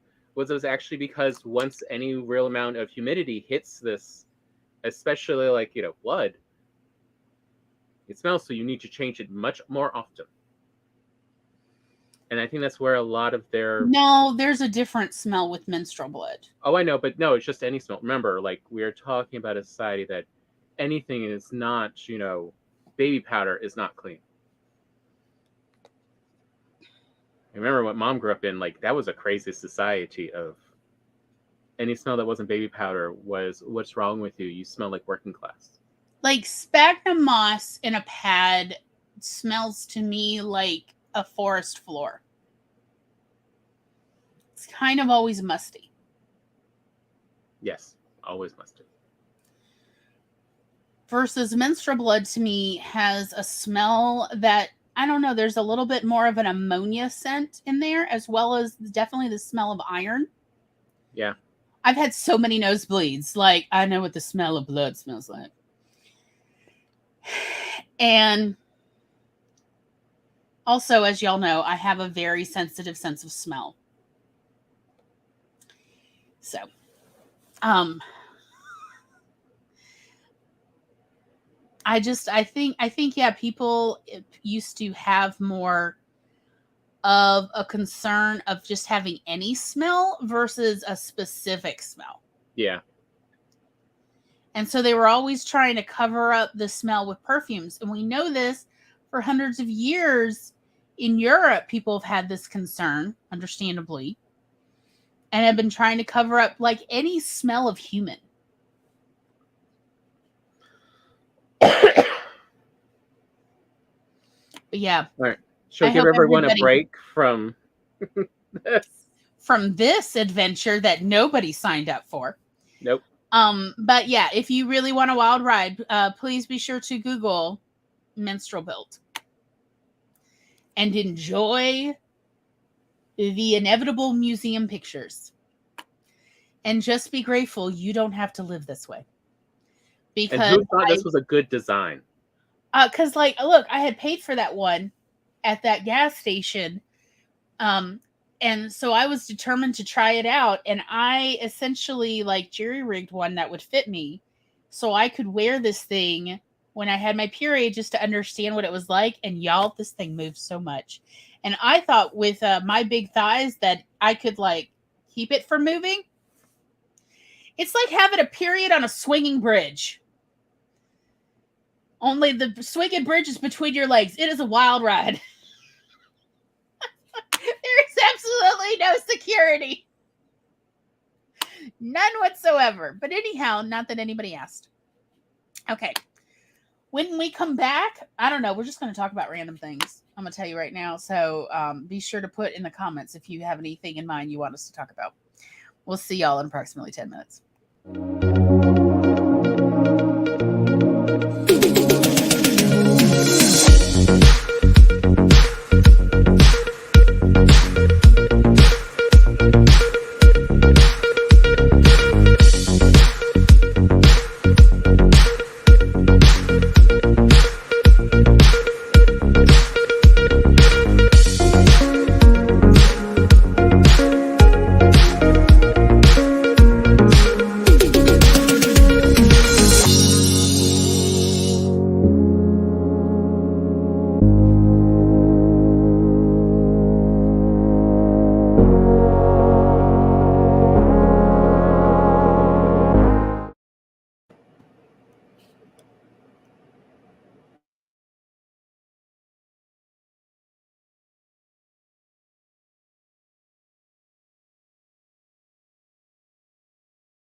How'd it go? Okay. Just chilling.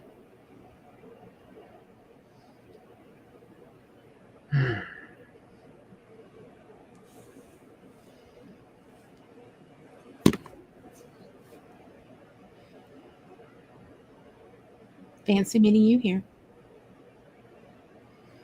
What a strange coincidence.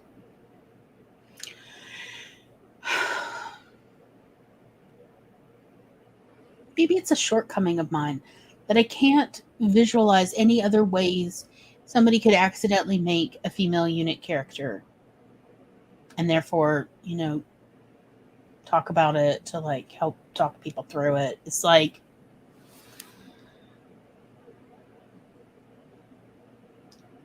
are your women characters real women? Are they fake women? That just sounds like a fun plot twist, but okay. Isn't that the plot of I can't remember the name of that book, that series of movies. Periodically reboot.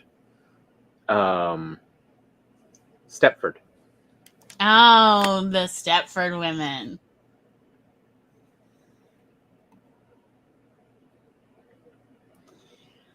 The original book, to me, is really fascinating because, number one, it was very most definitely written by a man. And it's essentially a boomer complaining that women aren't woke enough to see how they're being subjugated while also still wanting them to be somewhat subjugated. Like, what? And also criticizing men who want women to shut up more. Like, the main male character, the husband in the book, is very obviously a self-insert of the author, especially the more I learn about the original author. And yet, I guess, like, really, he's writing about feeling torn between wanting women to shut up, but also not wanting women to shut up too much, but really wanting women to be men with vaginas.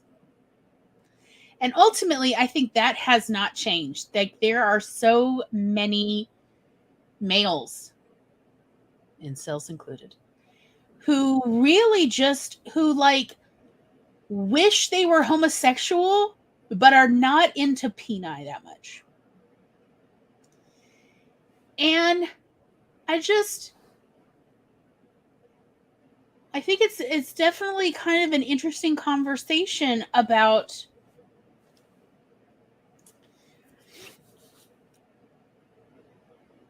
the straights are not even okay with the straights. Of both, a lot, like, not a lot, but like some heterosexual women as well as some heterosexual men really wish they could be into same sex because they prefer the company of their own sex, their own gender, Mm-hmm. and are kind of upset that they can't change their sexuality. I mean, there is a unique set of, rants people do have. I mean, believe me, I've had that rant. I would actually have some dating potentials if I was more interested in men, but yeah, I'm just not interested in most men. But I mean, and part of that comes down to, as I've gotten older and understand people. And that desire is not just like, say, strictly men. I've heard so many women say, gosh, I just wish I could, like, be in a relationship with a man who didn't talk. Or at least, didn't say crap to them, just nonsense or rude stuff to them.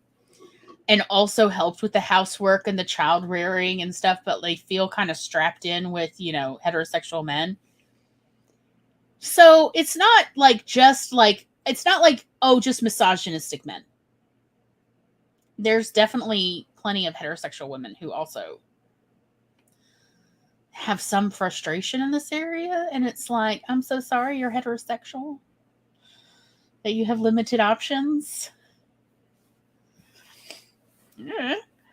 I don't know. I think ultimately, I would normally say, then write the kind of characters you wish you could date. But I feel like that is essentially Stepford Wives and Moana and Toy Story 2 of, you just wanted to know homo this, but like you wish you were homo. It's not better. That's not a better option. It's like, maybe you got to get to some peace about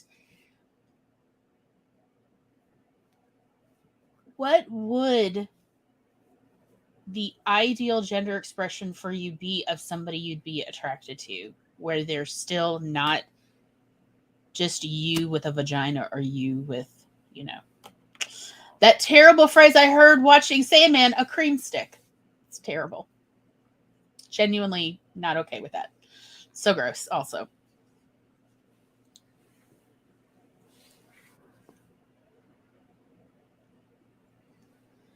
I read an article recently that a study of incel websites, forums, says that like out of 18 months of posts, somebody was posting a rape comment or a rape joke every 30 minutes. And that this sort of sexual violence is very pervasive on these incel kind of community bulletin boards. And I'm just like, yeah, that would definitely, yeah. Why would women want to date you if you're cool with sexual violence? What is that about?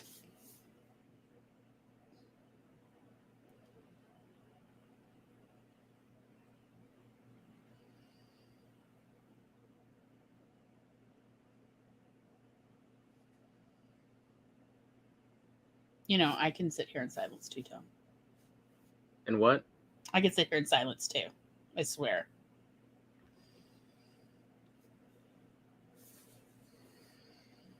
But I honestly kind of wonder if incel, the involuntarily celibate, what it's really about is this unironic not understanding that if you're disrespectful to people, they don't want to hang out with you. And like, they're just not picking up on the subtlety, which is not subtle. Like, I don't understand why people don't like me. Like, well, maybe it's the sexual violence jokes.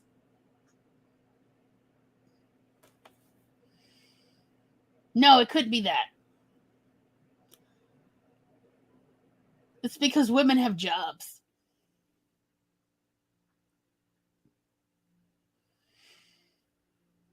Well, we could just go straight Freudian. And they never get past that narcissism of everything as an extension of themselves.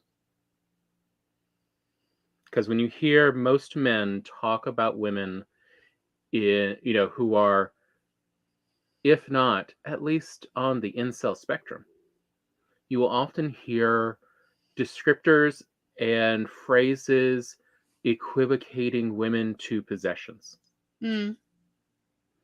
Of and how that would then relate back to them.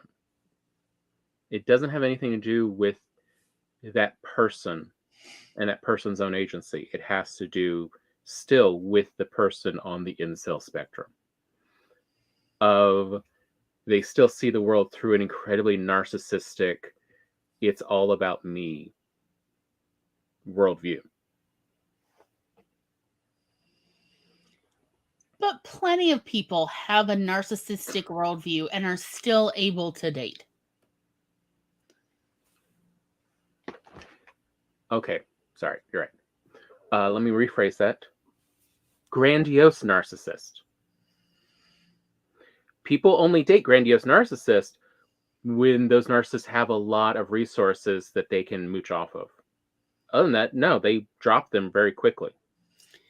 I don't know that that's necessarily true. I am thinking of one particular person from the local science fiction fantasy convention circuit who lived in his mom's basement and who was definitely not aesthetically good looking or even had great mobility, and yet attracted plenty of. Well, that's the other side of humans.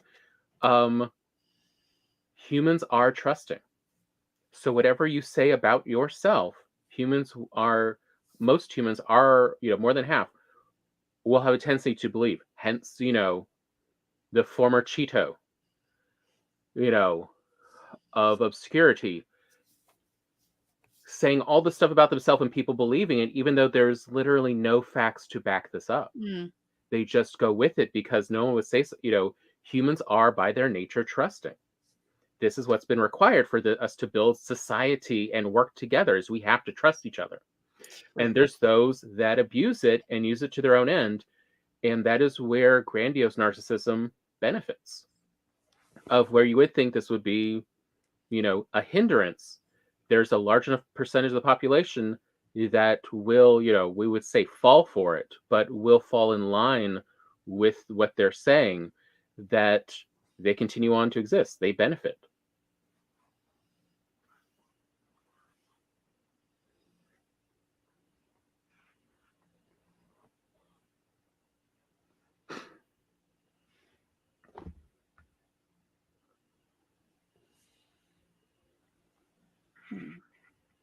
Because look, a lot of these incels have an incredible self-view that does not play out in any way. There is no factual basis for their self-view, but they maintain it somehow still, which shows it is something within their own mentality, not external reinforcement.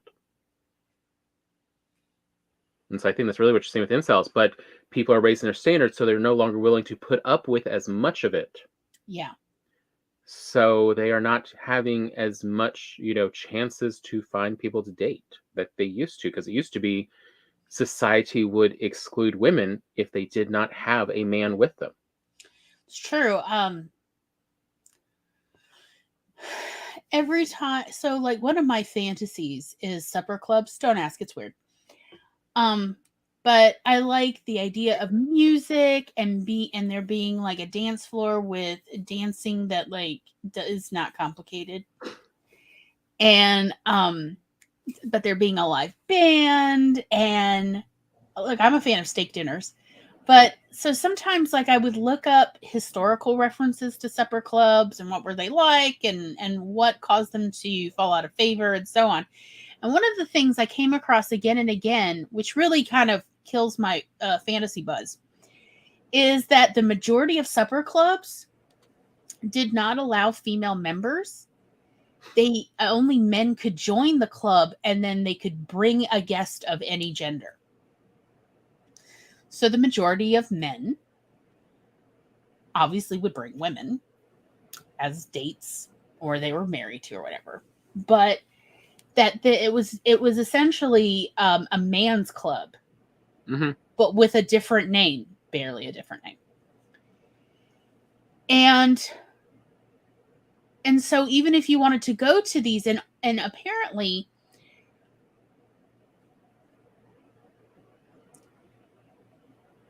prior to World War II, outside of the big cities, there actually weren't many restaurants.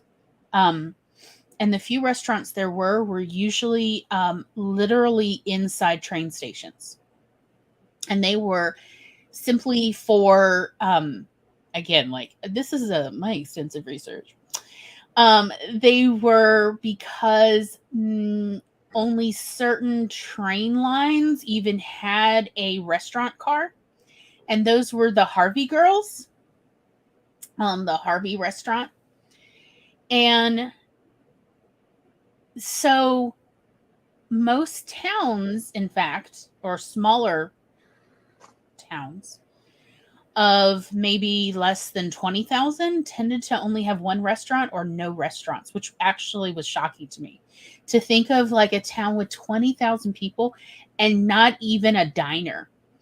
But that was pre-World War II. So with World War II and everybody getting used to cafeteria dining during World War II, after World War II, restaurants became more popular since, again, the military, ex-military members who had been drafted in World War II were now more used to it and wanted just, a nice restaurant to go to. They wanted somewhere to go eat, and they had gotten used to cafeteria dining. And so in many places, particularly in the Midwest, the only restaurant was a supper club. Which again, so if you wanted to go to that restaurant and you were a woman, you had to find a man who was willing to pay for membership so you could attend a supper club. And that is, again, another way that, like, just to even have a social life, if you were a woman, you had to find a man to essentially be your gateway into the most simple thing, going to a restaurant, which I'm like, that is something people don't talk about. Is that even in the late 40s and early 50s, if you didn't live in the big city, you couldn't go to a restaurant without a male chaperone. You couldn't have a checking account at a bank. Yeah. But I mean, to me, like, a restaurant is like, okay. So I guess what I'm really getting at is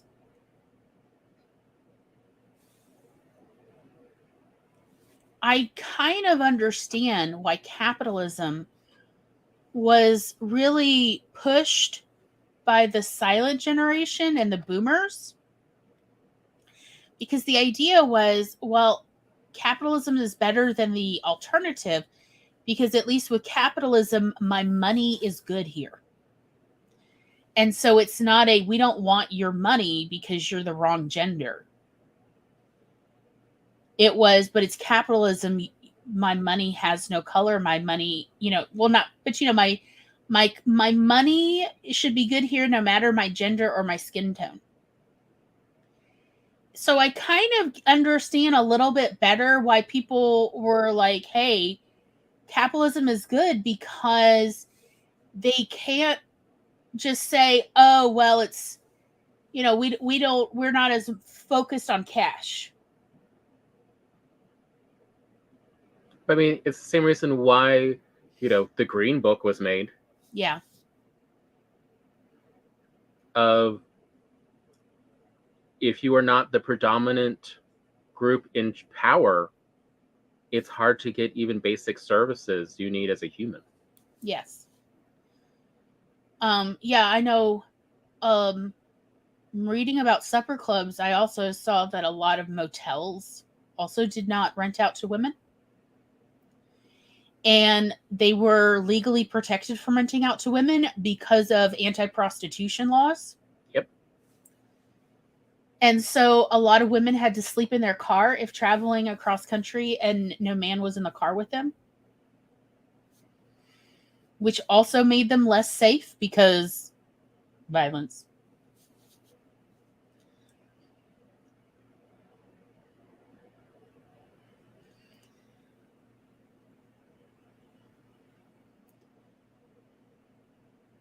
I don't know. There's the Green Book for if you're not white, but there was nothing for if you're a woman just trying to navigate this world.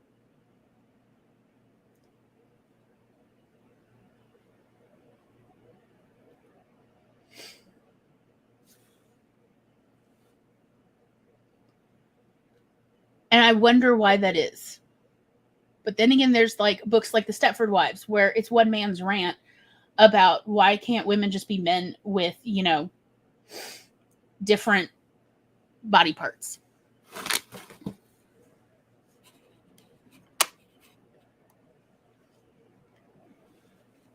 Because you need someone to, have the ladder for you. And a lot of people tend to pull up the ladder behind them. That is part of it. We need, that's also what we're talking about, of why women perceive the society around them differently than men. Some of it is historical. Your mother, your grandmother, your great-grandmother have also influenced how you interact with society because of past experiences. There is a reason why the Handmaid's Tale TV series is still going. Because it's not that, it's impossible to happen. We've seen how much things regress. And equality is hard to gain. You have to fight for it.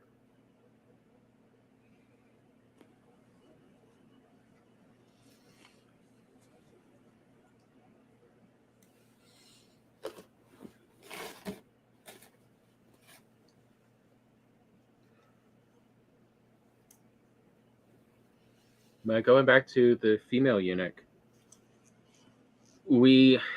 that's why we want to see more developed female characters. And when you have the readers, or even just when you're working on the story, ask someone how they would act in a given situation. And as Gloria was saying at the very beginning, to be a good writer is to listen. And you'd be surprised at the different ways people approach being at a party or having a dinner, or what they can and won't talk about at a dinner or a party. It's not just gender, it's social status and upbringing and age. And that's, again, what makes a character seem authentic or inauthentic, is how close to our own experiences do they stay. And a way to keep them authentic is go talk to the people like this. And so you can always tell a man who just sticks around men writing a female character. It's really obvious because it doesn't sound like any woman you've ever met.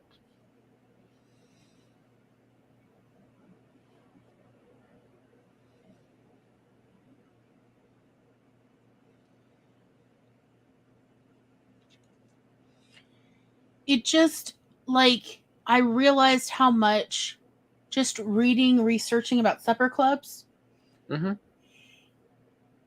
and their proliferation in the Midwest, and that's where they were most popular. That's where you could find most of them. And then why did they last so long? That the fact that I only ever had read these sort of romanticized accounts of supper clubs, or read stories with supper clubs, that I realized, reading about how supper clubs often did not allow women to be members. So the only way a woman could attend was with a male member who had invited her to it. And that I had never heard that from women who lived in that time period and were familiar with supper clubs. And I'd never heard them even make a comment about, yeah, what a shame, I couldn't attend with just my girlfriends. I had to have a husband or a boyfriend or somebody. Well, they may not have always noticed it, since, remember back then they were dating and they were married, before they left college, usually. So, and supper club is an adult society activity. You do not bring kids to a supper club. Yeah. Also, at least in my experience, most of the romanticized supper clubs were in big cities where it was not as restrictive. You would often hear, although you would hear more restrictive based on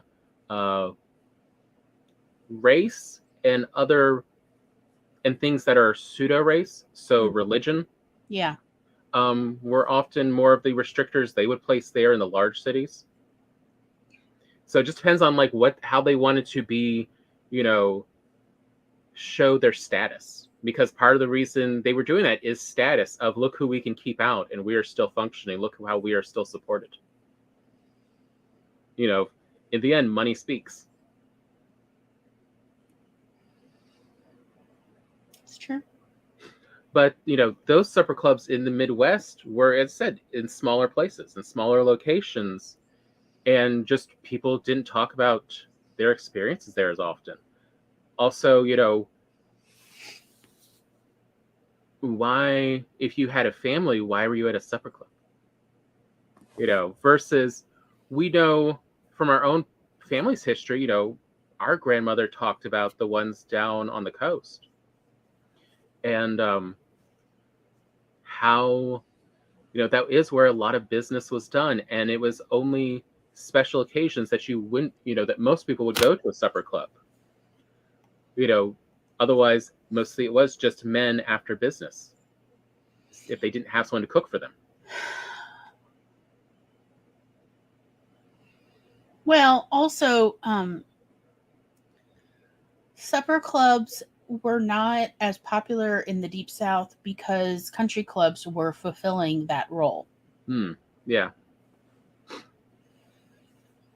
Which they were definitely fulfilling the role of filtering people. Yes.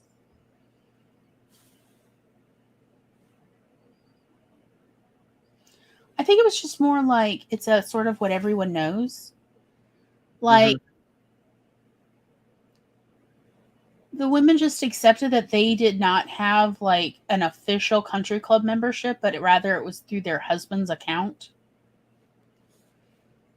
Or if they were daughters, through their dad's account. Yeah. And then their husband's account. It just was that way. Like, they didn't question it because it's sort of that what everyone knows. Well, of course it was this way. Because they weren't even called by their own name a lot. It was Mrs. Tony Taponi, whatever. Yeah. Or as everyone knows, like especially country clubs, then country clubs would also filter out religions as well.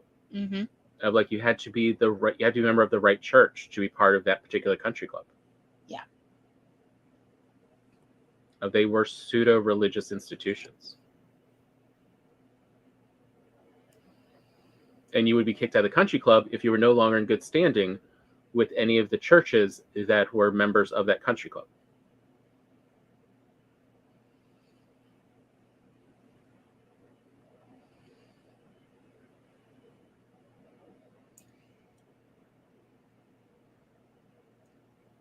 The segregation, the amount of segregation of all kinds, it is kind of staggering sometimes. To think about, Capitalism doesn't work without it. Well, it requires it.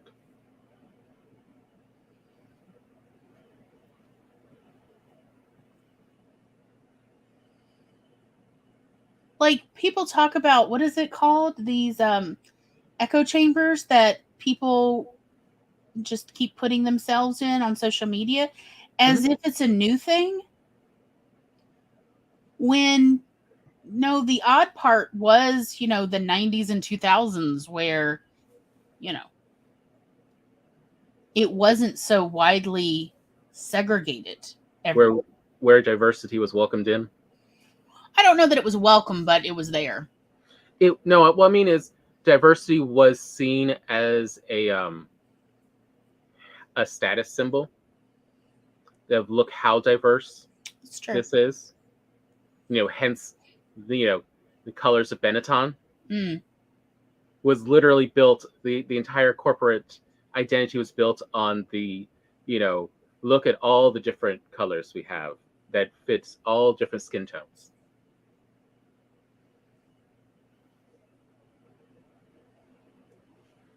Of at the time it was a status symbol.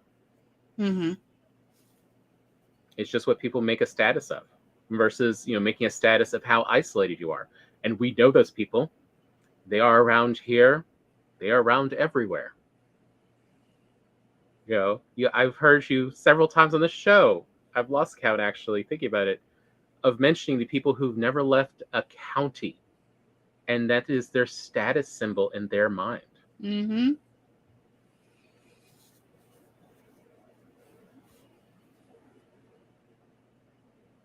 But it's what people build their statuses around, of essentially, either inclusivity or exclusivity.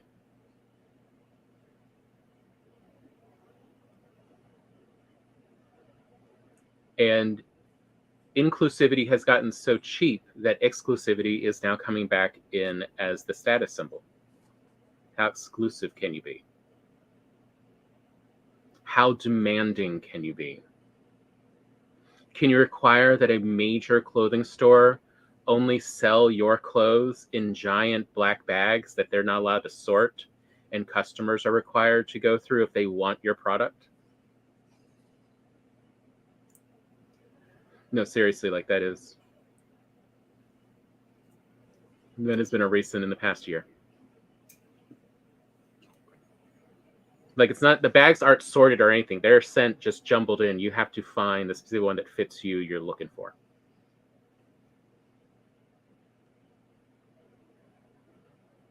So you can have that experience of working in retail?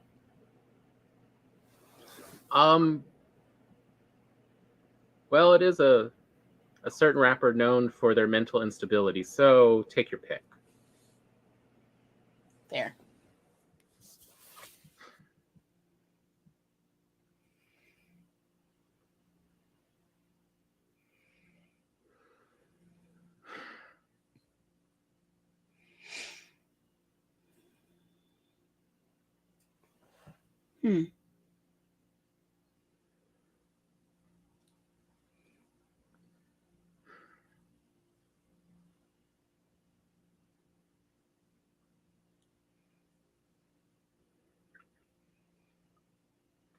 But I mean, it's understandable if this is upsetting, because it's the female eunuch is a lesser form of objectifying and dehumanizing. It's saying that they are not that unique. You're saying they're not individuals.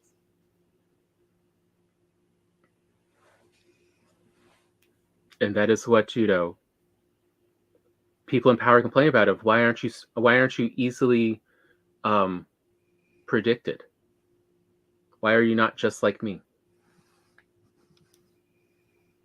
I still remember Dad yelling at me that I was so unpredictable, and I'm just thinking, I was 18, I'm thinking, I'm very predictable. What are you talking about? But I was unpredictable because I was not conforming to his mind view of and definition of me, of who I am as his eldest daughter.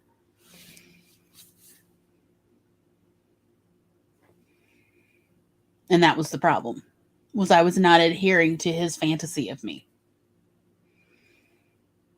No, that's said, like, that's what's going on in incels. And that's what goes on in most places, is people are happy when they can predict their communications and interactions with someone. They are very unhappy when they cannot predict it. And that is where we see regressives fighting back against, more than male and female being options for gender and identity. Of it makes so many more options that they have to learn that will vary in their responses.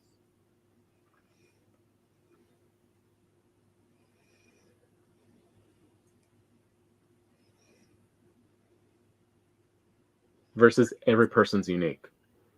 And they all got their own thoughts and behaviors and wants and needs and fears. They are not all cookie cutter.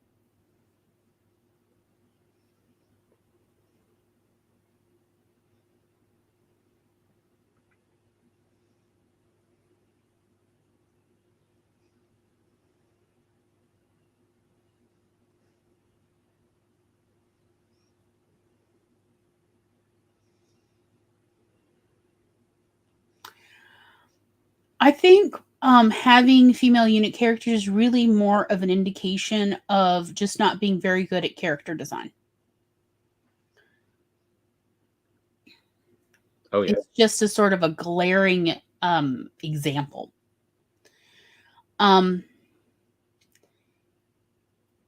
That because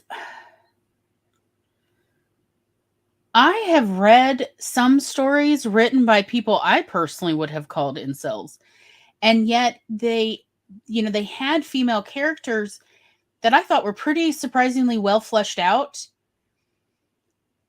especially considering, how incels can be so black and white in their viewpoints about particularly women, and to a lesser degree men too, surprisingly. Mm-hmm. But pretty good characterizations. And so it's like, look, if these guys can do it, what the hell is happening in these stories? Like, why so lazy? It's slapdash work. It's also trying to appease, a lot of groups. Like, what we really see is the problem in a bunch of these movies is trying to appease a lot of executives who want to appeal to a lot more different groups than this story is really designed for. I mean, Moana, to me, is a great case in point of being designed as a cipher for anyone to put themselves into the place of. Mm-hmm. She has as little character as is required to still be functional in the story, so that anyone can try to see themselves in this character and relate to it. And so that is why they have made her, as diluted as possible. And so that's one reason. Yeah. Versus like Quick and the Dead or Ghostbusters 2016, where they're trying to get those kudo points and those status points for having female lead characters in their male stories, in their very male lead stories. So they've just literally rewritten it to, or just literally just cast women to play these characters without rewriting it or changing it so they can have the status of, but look, it's a woman doing this. Isn't that great? Even though the character, it's hard to tell. Like if you had just put a little bit of different makeup, would anyone know? So like there are different reasons for it. Is it they're trying to appeal to an even larger audience? Or is it because they're trying to get status points for it? Or as it just says, sometimes said, they do not understand the difference. And they did not talk to anyone else to see what they thought of how would anyone they know approach this of that gender.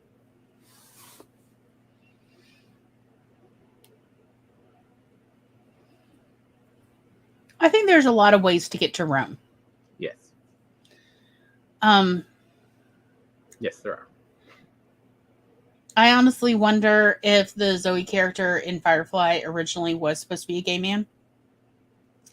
And they're like, no, we can't sell those, and you can't sell this story on the international market if you have any gays.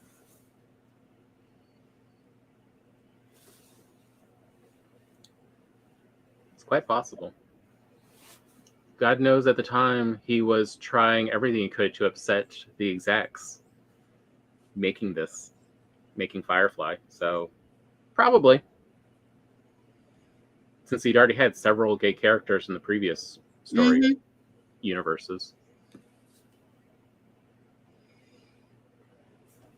Although I think those for the most part were lesbians, so at the time that was more acceptable than gay men in the teenage mainstream media. I know, it's the world's weird, what they accept and what they don't, and they find controversial. Someone said recently, you'd be so nice to exist as someone whose mere existence is not a political statement. The audacity of saying you're apolitical. It's like, how is that possible? Oh, is it because your people are the ones in charge? Gotcha. That's for political. Yes, no they're no longer political. They're just the ones in charge. Follow along. That's what politics is. All right, next week on the show is, I don't know, marketing and promotion. You tell me what you want.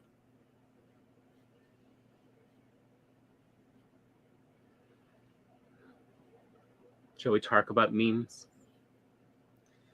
Oh, are you going to show? Should we talk about how do you grab the attention of an audience? Yes. How do you get them interested? Yes, young person. Why don't you teach us how to meme?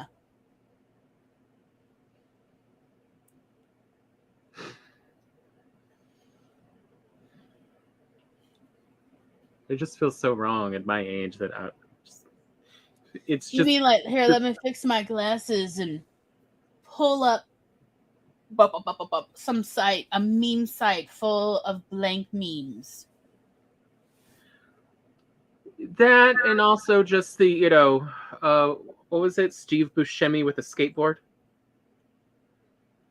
Is what it feels like. Yeah, that's because that is exactly what it is.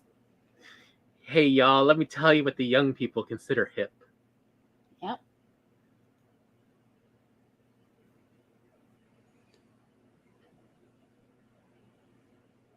Is that what you want to do next week? Let's go over how to promote your work with memes. How to meme like a teenager. What would you suggest? Researching it on Imager? Imager, Reddit, TikTok, Instagram. Of what, memes are simply what are all the inside jokes everyone's currently using? That's all meme is. And then it's how do you relate your product to this so you can find your audience?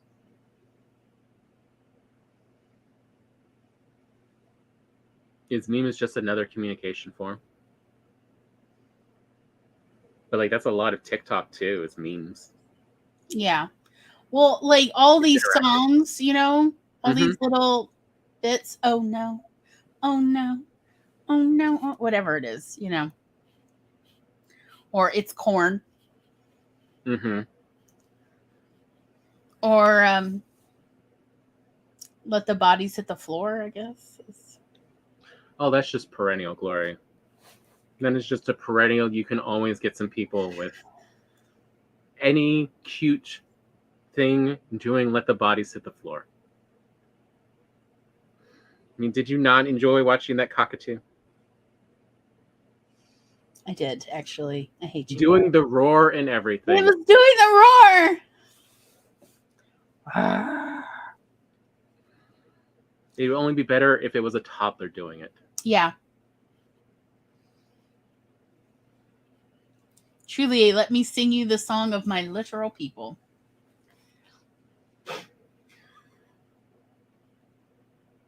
I mean, there's a different music video, just every time your toddler falls. And just time it to let the bodies hit the floor. Yeah.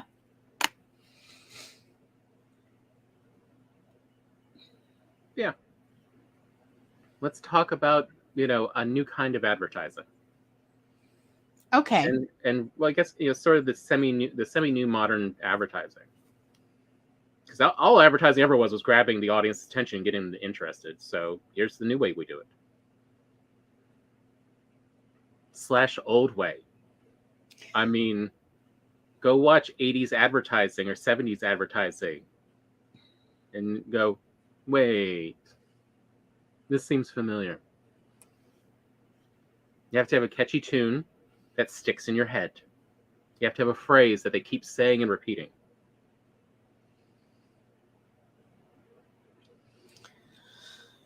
Maybe I'll start practicing it. Who knows? All right. So we'll see you next week to talk about marketing. Bye-bye, everybody. Bye-bye.